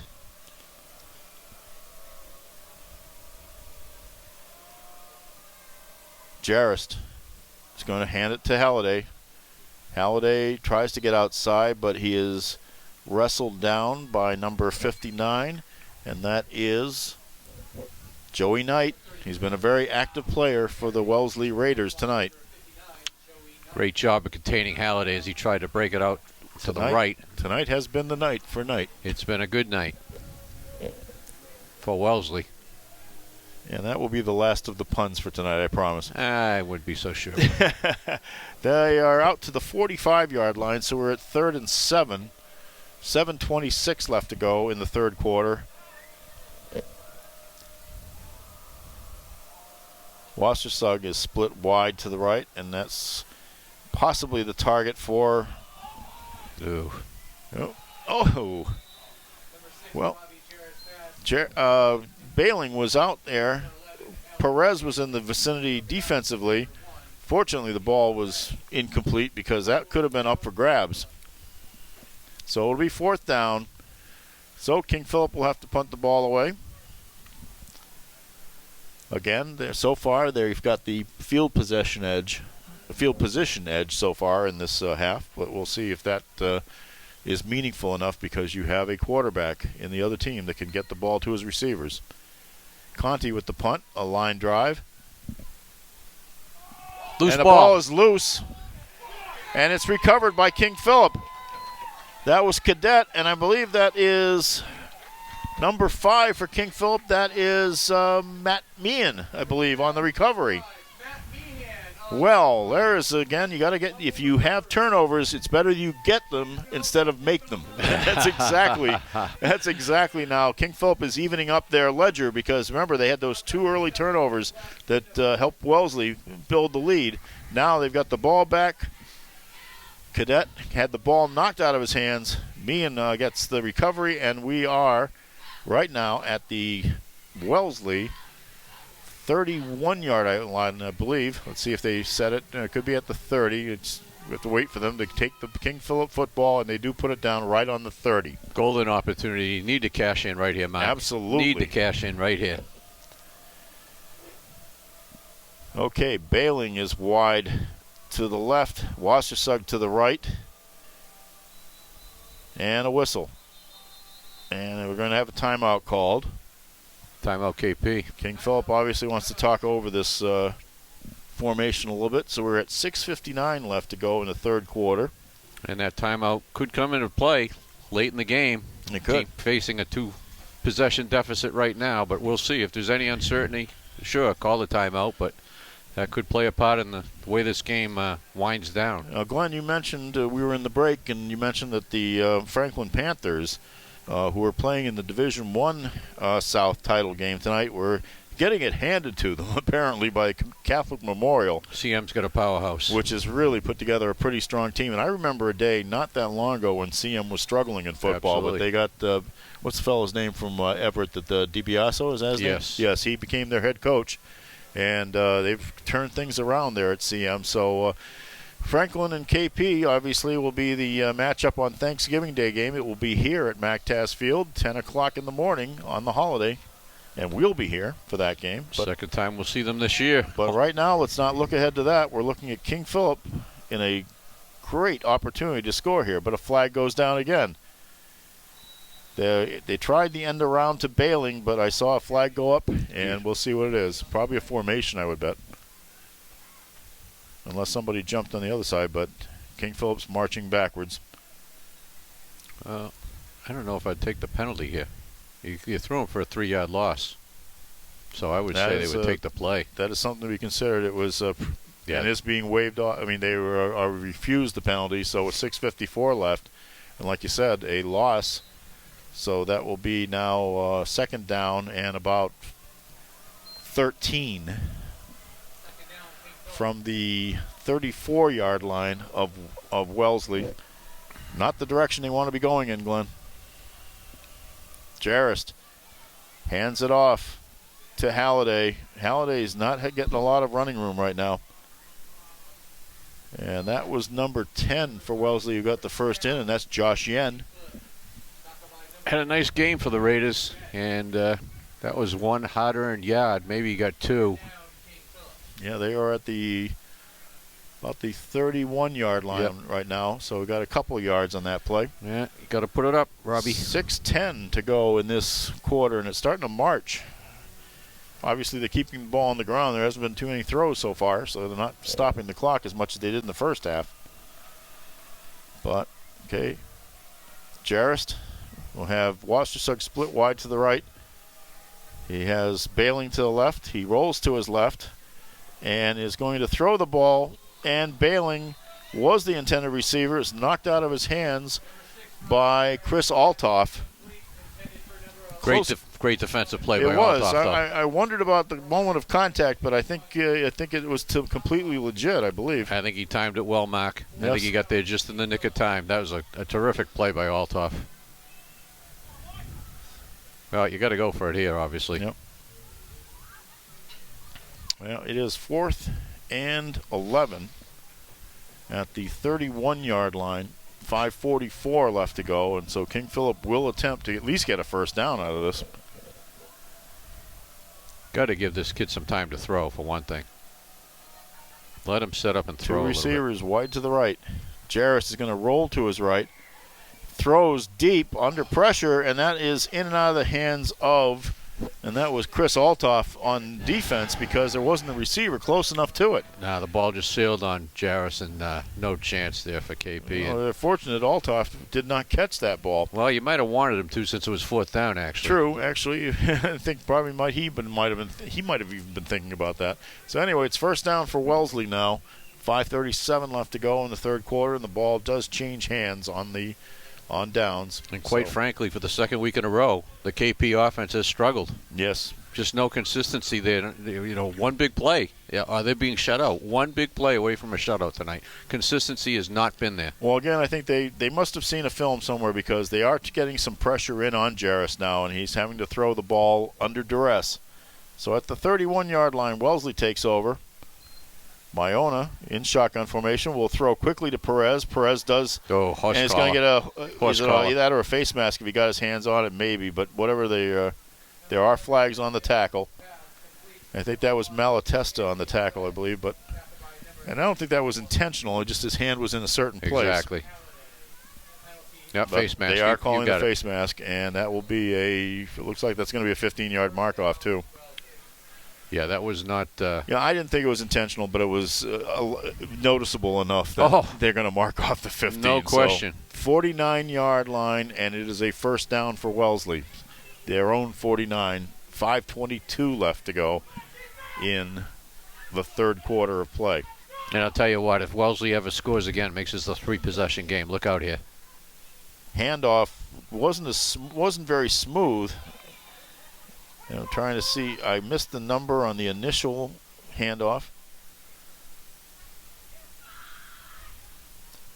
And that was number 7 on the carry, and that's James Dolan. That's his first carry of the night, I believe. But he is he's a big cog in this offense as well. Well, again, got to have a stop here because, you fall 3 possessions behind, then time's going to start to become a factor. 2nd and 8 at the KP 49. MIAA in shotgun as he's been all night long. Fakes the handoff to the motion man. Now he's going to kick the ball himself, takes it to the right, stays in bounds as he's dropped. Probably gets it to about the 46-yard line of King Philip, so it's a gain of maybe 3. And we're looking at about, 3rd and 5 here for Wellesley. And 3rd and 5. You got the dual threat that MIAA presents, just makes it difficult to defend. You don't know. You could run it, you could hand it off, you can throw. Triple threat, really. Everybody's up on the sidelines this year. I thought there used to be rules about where these kids could stand, but they're all at the they're all right up onto the edge of the field. MIAA is going to throw over the middle, and he has Perez. Perez is brought down by Washtersug, and boy, I'll tell you, it's a good thing he was because he has that speed. Washtersug was the last hope, and he got him. One more step, and you're right, he might have broken that, but that was a pretty slant route by Perez, and MIAA put it basically a little bit on his back shoulder, but Perez was able to haul it in. Ball is down to the King Philip 20 now. We're right at the border of the red zone. 3:19 left to go in the third quarter. Again, MIAA just throws such an impressive ball, even when it's a little behind the receiver right there. He just guns it. Dolan in the backfield with him. Gives it to the motion man, and that was Cadet. Cadet tries to spin it around to the outside, maybe picks up about 3, I think, to the 27-yard line of King Philip. No, I'm sorry, the 27, right? So they were at the 30 before. I'm sorry. Yes. Looked like Dubois on the stop there for KP, and certainly a big situation here. Yeah, for so the they Warriors. are at the 27-yard line. And we're down to 2.5 left in the third quarter. Yep. So that was a pickup of, like you said, 3 yards. MIAA has Siegel with him in the backfield, but he's going to drop back. Now he's going to roll out looking for somebody to throw to. He's just going to carry the ball and run along to the sideline, go out of bounds. Picks up about, well, he gets to maybe, let's see where they spot the ball. Gets to about the 25, I believe, so went a long way for a pickup of 2. Good job by MIAA, though, getting what he could out of the play. When it looked like it might be breaking down, he had nobody open, and he just tucked it and ran and got what he could with it, again, with his pretty good burst of speed that he shows from time to time. It's probably pretty much a design run if he doesn't see somebody open right off the bat. So 2:08 left to go in this quarter, which has moved very fast. MIAA now is rolling to the left, and he is going to be tripped up, and that's going to be a loss, and that's Sam Callanan again. Boy, I tell you, he's done everything he can to impede this Wellesley offense. On a night when there haven't been a whole lot, of bright lights, Sam Callanan once again has come to play. As he pretty much has all season long, Mark. It's down to it's about the 28-yard line, so we'll call that a loss of 1, I believe. Now they are looking at 4th down and 8. 1:39 left. Clock is not moving. We got a timeout here on the sidelines, an official's timeout. And they'll wind the clock now, I believe. Let's see what I'm not sure why the clock has stopped. All right, now they're going to wind it. And we are back in time on its way. Well, 4th down, and let the kid throw the ball. You know it's coming. 28-yard line of King Philip. 2 receivers wide to the left. MIAA is going to look to one of them. Now he's going to roll to his left and still throwing down that sideline on a deep open receiver, but a nice play by Kantab on number 21. That was Chris Altoff, who was open, but Kantab got his hand up and knocked the ball away. Yeah, Kantab appeared to be beaten, but the ball hung a little bit, and Kantab, with a good burst of speed of his own, another good back play in the play by him to break it up. Another good play by him tonight. He had one earlier in the game as well. So with 1:10 left, and now King Philip takes over their own 28-yard line. And Kantab, as we said earlier during the season, is just a sophomore, so you're going to be seeing plenty of him over the next couple of years here at KP. Again, now it's time for King Philip to get something going. And there is Robbie Jarest. Fakes the handoff to Halliday. Now he's going to throw over the middle, but too high for Drew Danson. Incomplete. You're looking for Danson over the middle with Siegel in coverage. Wasn't to be. Throw was high. 2nd and 10. 2 guys that haven't really been brought into the passing attack tonight is Danson and McKinney. Offense just cannot get into sync tonight, Mark. Cannot get in sync. Yeah, Andrew McKinney is a kid that he's been out there, but he hasn't really had the ball thrown to him yet. So it's been pretty much 4 people that you can count on being part of it so far. Let's see what Jarist has up his sleeve now, and we have a timeout being called. That's the end of the. No, it wouldn't be the end of Timeout, the quarter. KP. It's 105 left, so it wouldn't be the end of the quarter. Okay, so they're It down would to have been one it timeout. would have been close to the end of the quarter if they're still playing 11-minute quarters. There you go. So it is a timeout for King Philip. They're going to talk this play over at 2nd and 10. And since I'm not sure what we're going to face in the fourth quarter, I am going to mention to everybody that today's second half is presented to you by W.H. Riley & Son, serving the area's heating oil and propane needs since 1873. W.H. Riley & Son, 35 Chestnut Street in North Attleboro and 125 Winter Street in Taunton.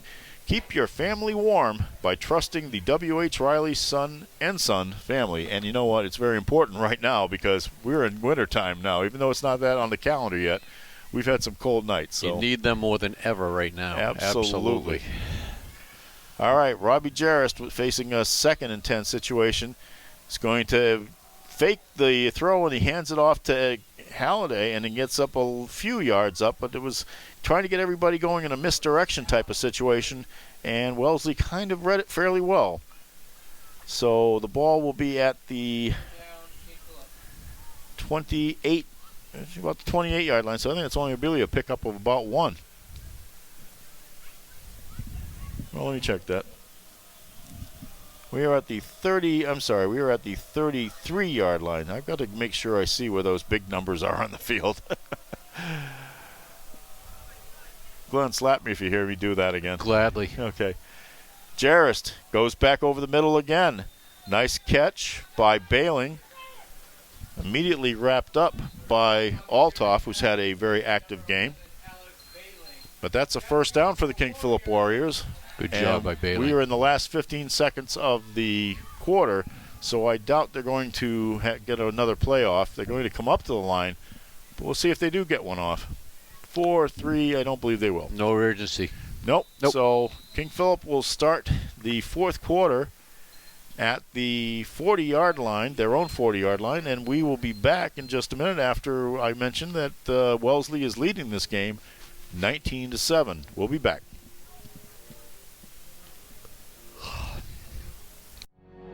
Nearly 150 years ago, William H. Riley and his son Elmer started providing coal, straw, and other heating supplies to the people of North Attleboro. W.H. Riley & Son is still owned by the same family, but now delivers oil and propane as well as services to your heating system and air conditioner. Today, like then, you can rely on W.H. Riley for all your heating and cooling needs. Asians Garage is now celebrating 100 years of service to the North Attleboro area. Asians provides 24-hour friendly towing and roadside assistance to get you back on the move. From lockouts to blowouts to dead batteries, they're your local AAA representative. Take care of your Massachusetts state inspections without taking up a chunk of your day. Asians Garage, proudly celebrating 100 years of service to the North Attleboro area. MacTaz Field in Wrentham, Massachusetts, the King Philip Warriors trailing Wellesley 19-7 for fourth quarter action. I'm Mark Farinella. Glenn Farley's with me. Marty Gavin is the cameraman. Robbie Jarrist throws on the run. Did not really have a receiver. He had Bailing in the vicinity, but he had to just drop it in, incomplete. So that will be second down. And you're right, Jarrus rolling out again, throwing on the run, not setting his feet, and the ball sailed out of bounds. We mentioned it before, Glenn, but I have a feeling that Wellesley did a pretty good job of scouting that game last week. Somebody was good, keeping an eye out in the stands. Mansfield's pressure last week kind of disrupted the King Philip offense. We're seeing Jarrist have to throw a lot on the run tonight. He does have McKinney and Bailing wide to the right. Here comes Wassersug in motion. Jarrist looking for somebody open again. He has to dodge pressure. He throws it off balance. Bailing was the intended receiver, but it's incomplete. Again, he can't set himself. No, he can't. You know, he's just under pressure. You know, I'll give him credit. He's getting a lot of distance on the throws when he's on the run. He's not able to plant. He's not able to go through his mechanics, but it's just everything's being disrupted right now, and that's what I saw last week with the especially with the TJ guy who committed to Boston College, by the way. Ah, I saw that. And Chris Graham, another very, very strong defensive rusher for the Mansfield Hornets. And that's one good reason why they're going to a Super Bowl, I believe. The thing that surprises me is how did Natick beat this Wellesley team 30-0? That must have been a heck of a game up in Natick tonight, but I'm very happy to be watching the King Philip Warriors right now. And Jarrist, again, dancing around a little bit. He looks, but he's going to have to run. He can't find an open receiver. He gets it out to about the 45-yard line before he is finally brought down. Not the best offensive performance tonight, and it's just a matter of getting rushers on him, and he has to do things. And I tell you, I would give serious consideration to going for it on 4th down here, but it looks like they're going to punt the ball away. Yeah, I think you don't want to give them a gift in this situation. There's still plenty of time. It's 11:15 and going, so it's 4th down and 5 at the 45, and Conti will punt the ball away.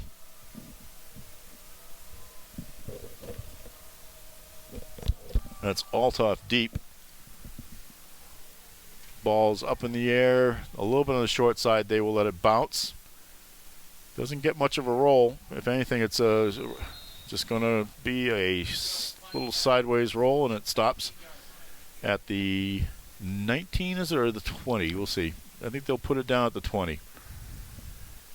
So, Wellesley now will be 80 yards away from putting this game in their back pocket. And that is the challenge being issued to the King Philip defense right now.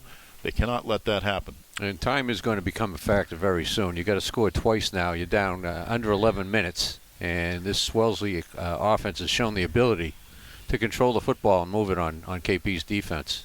Well, we got to give Wellesley credit. They had a really good season this year. They got deeper into the playoffs than they did last year. They lost in an opening round game to Barnstable last year.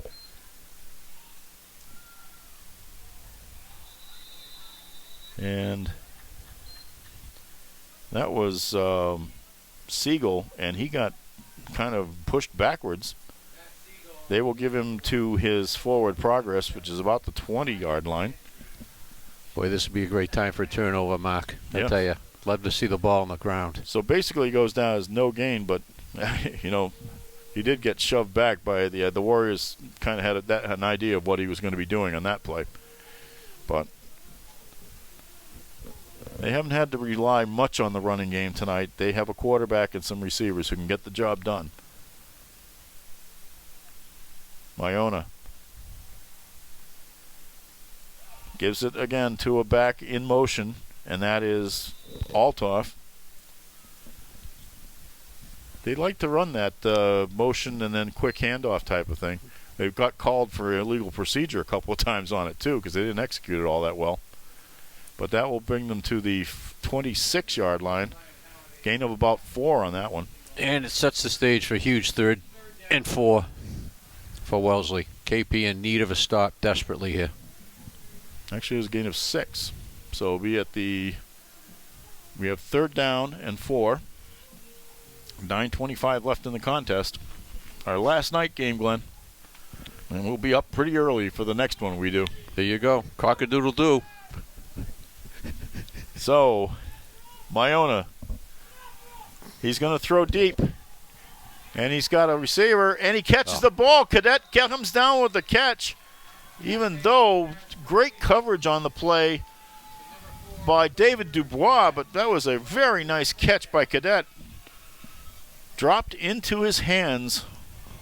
Led him well. Tremendous throw. It's a thing of beauty, He can just wing it. And Dubois was there. He was. Dubois was there. He was. The throw had to be in exactly the right place. And you said he just dropped it right in his hands. He could have handed it to him any better.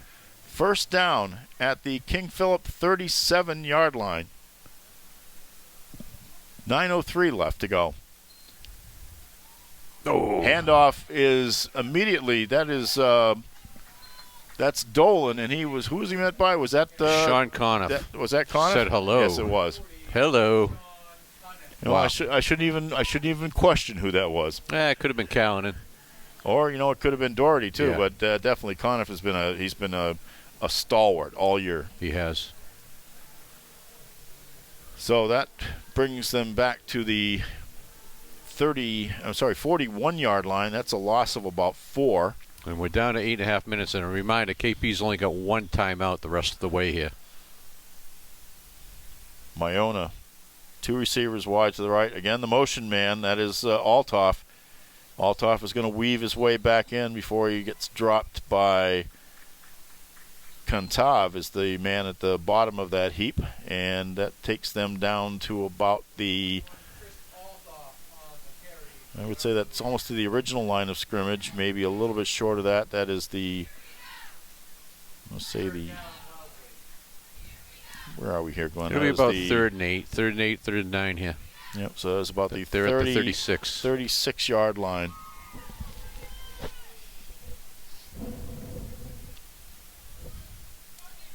Kamiata checks into the game. And He's got 1 touchdown reception tonight. As you said, this the clock is not a friend right now to the King Philip Warriors.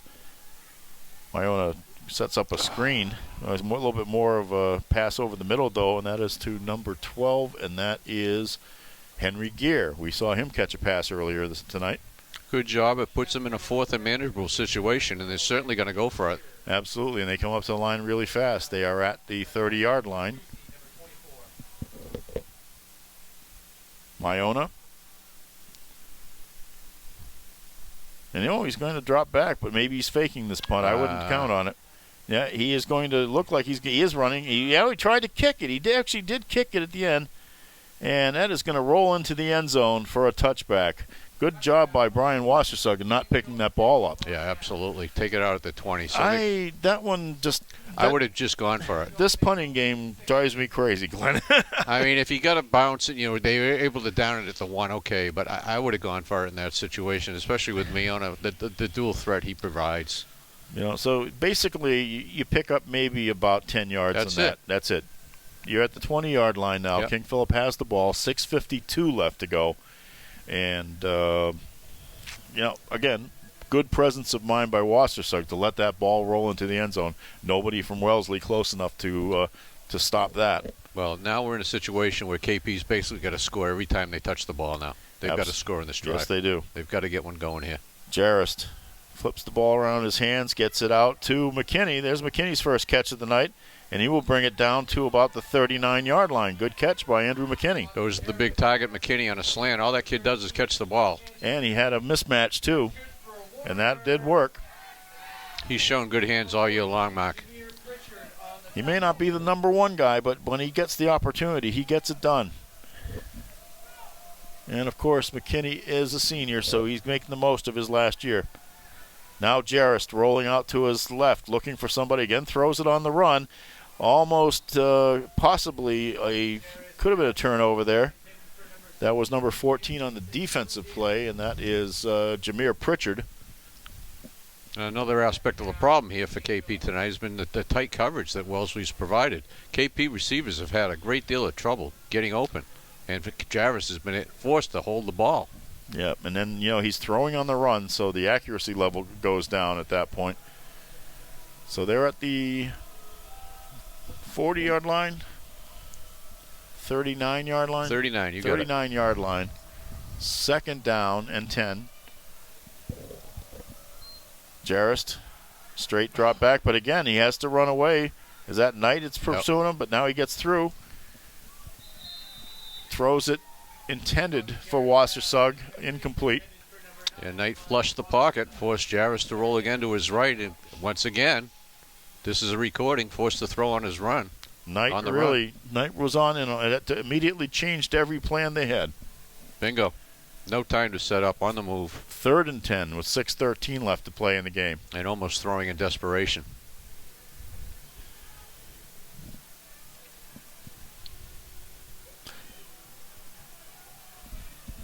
And they come back up to the line of scrimmage again. The familiar lineup. McKinney split wide left. Wassersug wide right. Backpedaling and throwing as Jarrist gets it to Bailing. Bailing will take it out to the 47-yard line of Wellesley. So Bailing gets a job done there. Good job by Jarvis to get the ball there, because Knight did have him backpedaling, and he had to kind of throw off his While on the move once again, backpedaling. Well, let's see. Jarrett appears to be adapting to throwing on the run. He's had to the last couple of weeks. He's but got no choice. unfortunately, it's disrupted what has been a really effective offense through most of the year, but people seem to have found a blueprint, as they say. And now Halliday on the more of that counter play. Everybody runs right and they hand it off, hopes everybody's going in the other direction. But Halliday brings it down to the 46-yard line. Now we're under 6 minutes with the clock running. Yeah, and this is now where it's really becoming the enemy of the King Philip Warriors. Yeah, they have to score quickly now and have an opportunity to get the ball back with time to score. Yeah, they've got to speed it up here. Okay. Jarrett again with Knight is just coming in. He's running away, but now he's going to run, and he's going to throw on the run.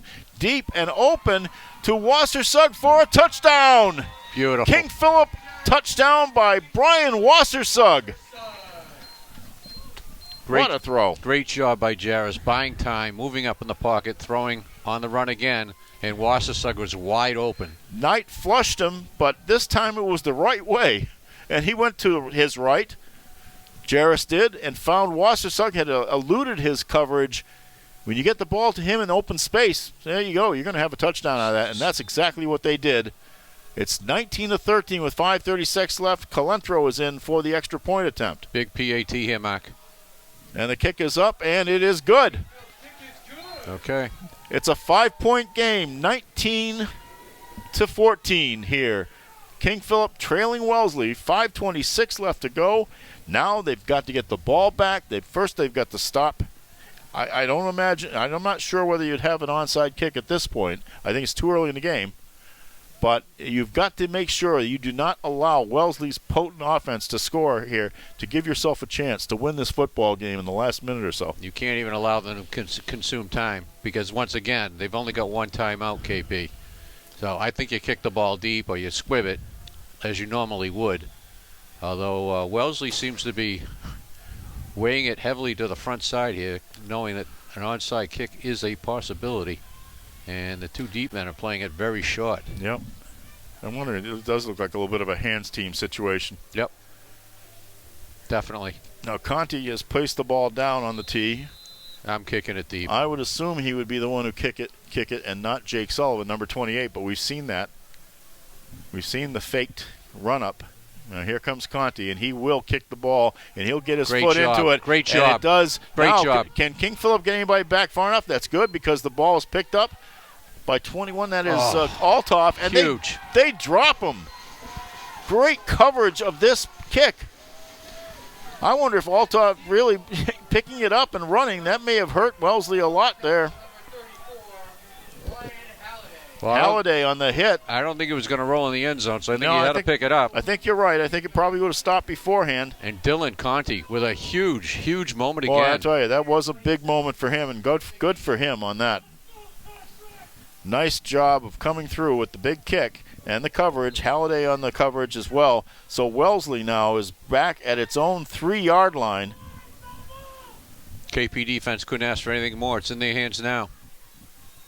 Actually, I think that's the 2-yard line.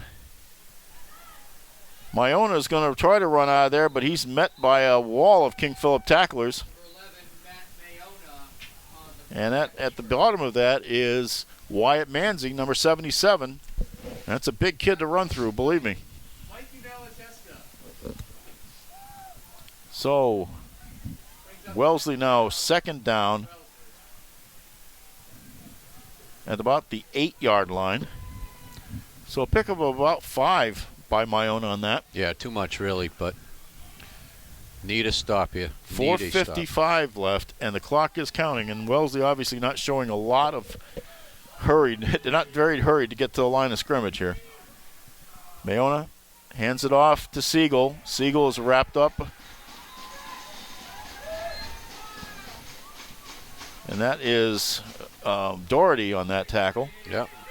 And that brings them to about the 8-yard line.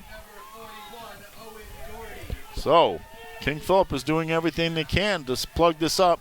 4:13 left to go. The clock is moving. Wellesley deep in its own territory. Well, if you could ever force them to punt from their own end zone, Mark, And they're going to use all of these 45 seconds that they have, practically, I would assume.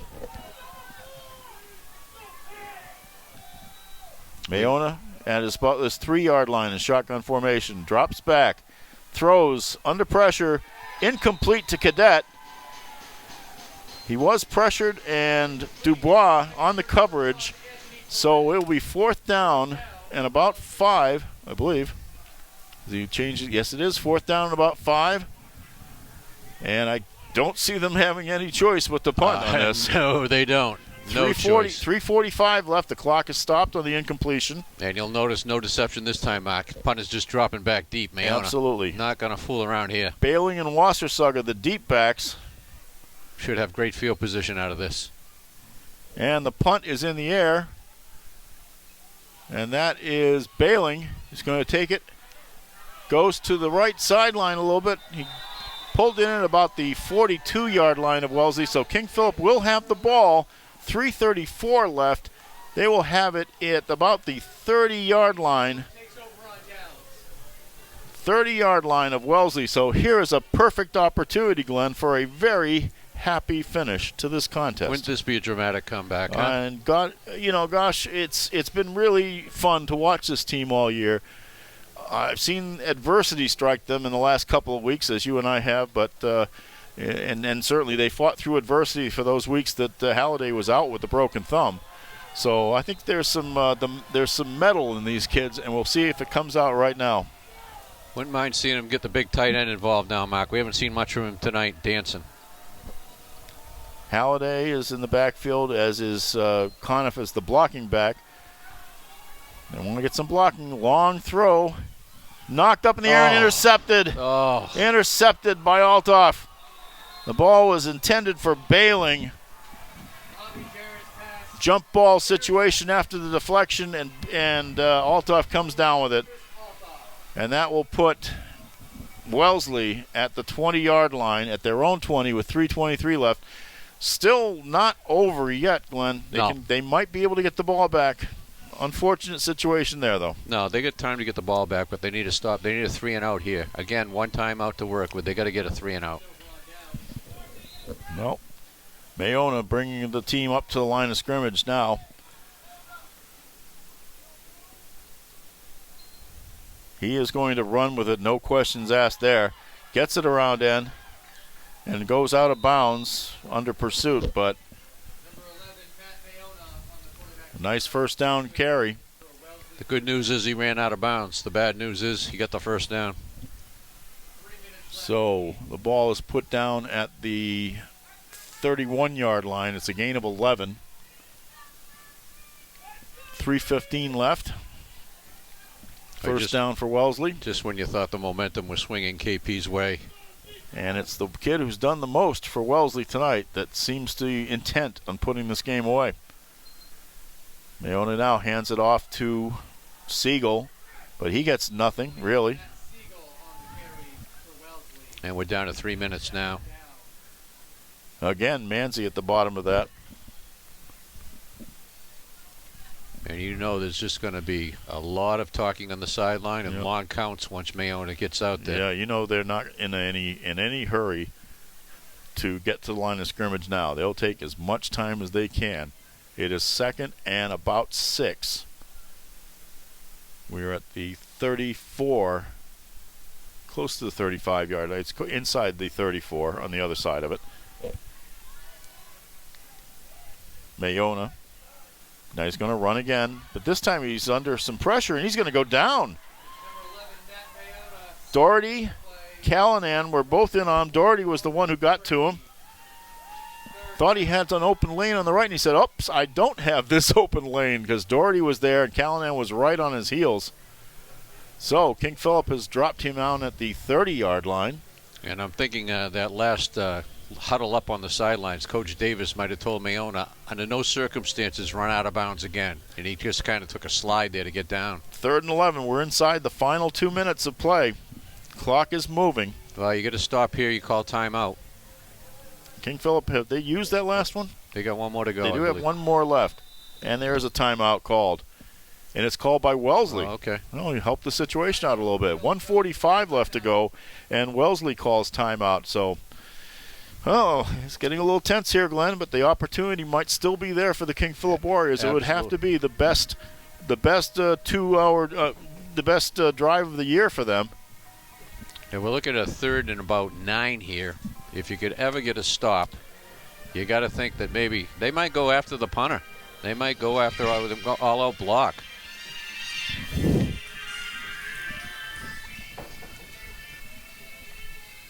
So, both teams on the sidelines conferring during this timeout. You would not think that Wellesley would put the ball in the air. My apologies, folks, for that robocall I just got. I forgot to turn my the sound off on the cell phone. I've been checking scores all night. So, Rookie mistake. But it was a wonderful old theme song from that's great. Nelson Riddle composed it. It was from Route 66, the television show on CBS back in the 1960s. We don't have a band here, but we got music. Anyway, though, breaks that momentum a little bit. But now we are looking at 3rd and 11. 1:45 left to go. Wellesley, if they get a first down here, this game could be over. MIAA looking to run. He doesn't want to go out of bounds, so he'll go down, but he had no place really to go. So King Philip will probably get the ball back with about a minute left. Are they using their timeout? What do we have? Do we have a flag down? No, we got a timeout, KP. Okay, Yeah, so they did use the timeout? They did. Yes, they did. And now we got a punt. So now they're going to have to do it without the benefit of a timeout, but the punt will be, let's see. The line of scrimmage is the 30 for Wellesley. 4th down and about 11 still. So do you go after the punt here? I would actually play the return. I'd go for the return. I don't think don't want to do anything that potentially ends up into a penalty. Well, that's the situation. Is if you're running the punter, you got a problem. You've got some kids. You've got some excellent returners here too. You've got Wassersug. You've got Bailing. They're both going to be back deep. 1:36 left. And for all its faults, you got an offense that has shown the ability to score on big plays twice. Absolutely. High snap is pulled down by MIAA, the punter. The ball is going to bounce and be picked up, and that was Bailing. He is stopped by number 31 immediately. That's Grady Cook. Good play by Bailing, though, to field that ball. It saved your field position and it saved your time. If they let that ball bounce by him, the clock is ticking away. So, 43-yard line of King Philip. They are 57 yards from victory. 1:28 left to go in this contest. Well, Glenn, even though this is one of those consolation type of games that the MIAA gives you, we are not short of excitement here. Don't tell these kids out there right now this is a consolation game. Absolutely. Both sides want win number 8. Absolutely. 8-2 sounds a lot better than 7-3. I think we're in for a great finish here. I really do. Jarrist rolls to his left, looking to throw. Gets the ball off, almost intercepted. Almost intercepted by Holt Fletcher, number 53. They're fortunate on that one. Disaster nearly struck right there. Yeah, again, Jarrist on the move, threw it into danger. 2nd and 10 at the 43-yard line of King Philip. Phew, as they say. Yeah, exactly. That's if that a sigh had been of picked relief. off again, that would have been the evening, folks. Well, that was ball game. That was. But there is 1:23 left to go. King Philip, 2nd and 10. Jarrist again. He's got Halliday with him in the backfield. Bailing and Wassersug wide to the left. That's the way that he's rolling. Again, Knight in on him, though. Throws it away, basically. He had Bailing in the vicinity, but that Knight kid just barreled in there again. 3rd and 10 now, and now it's tense, Glenn. Joey Knight has been a going concern all night long. They will have nightmares about Knight. Okay, I said it was going to be my last punt, but I lied. Yeah. But they will have nightmares about Knight. That number 59 has been on almost every time that Jarrist has been back and looking to throw to somebody. He's had a tremendous game. Well, got to throw it, obviously, stating the obvious. No Ryan Halliday factor unless they slip him out of the backfield to make a catch and try to convert the first down that way. Jarrett, straight drop back. Throws to Bailing. Bailing has it. He dropped the football. Now will they call it they will not call it a catch. Incomplete. Well, they're going to have to go for it on this play, no question about it. 1:11 left to go. 4th and 10 from the 43, and I almost thought Bailing had that ball long enough. He had it momentarily, but just couldn't hold on to the ball. Took the hit and was unable to maintain possession. And here's the night right here. This is the ball game. Yen was in coverage with Bailing, but yep, this is what it comes down to here. The Wellesley Raiders, again, in the same boat as King Philip. They were humbled last week by Natick, but they're playing their hearts out in this one, and so are the King Philip Warriors. And now it comes down to this, 4th and 10 from the 43-yard line. Jarrett with a wild snap gets it, but again, Knight's in on him. He's running away from him as best he can, throws the ball on the run. It is going to be knocked down by number 4, that's Cadet. And Wellesley will get the ball with 1:03 left to go. And with no timeouts on the King Philip sideline, they can basically just take knees. Really just no chance. I mean, Jarrett that time looked like the old Doug Flutie, just trying to desperately scramble around, buy time, and heave it. If I had a Wellesley MVP to give, I would be split between MIAA and Joey Knight. Yep. Joey Knight really executed what they wanted him to do, which was to pressure Jarrett. No argument here. I might even go Knight, as much as I've raved about MIAA. And they are in victory formation, as they say, so 1:03 left to go, and they will count this clock down. MIAA takes the knee on the first play. Well, unfortunately, KP's going to go into Thanksgiving with a losing streak on its hands. That's true. And that's not and something they haven't had often. too many losing streaks for quite a while, and I actually did write that down at some point.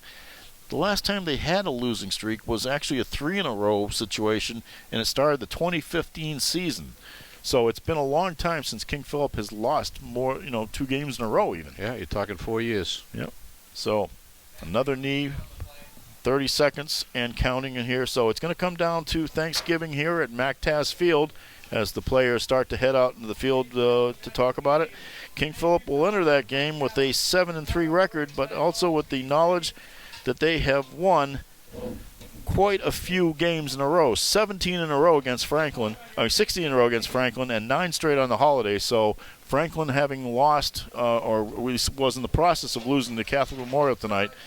The final score of this one, folks, is 19-14. Wellesley over King Philip. Glenn, have you got any final thoughts? I saluted Coach Jesse Davis for his service to the country at the start of this game, and I'll conclude it by saluting his team for outplaying a very good KP team tonight.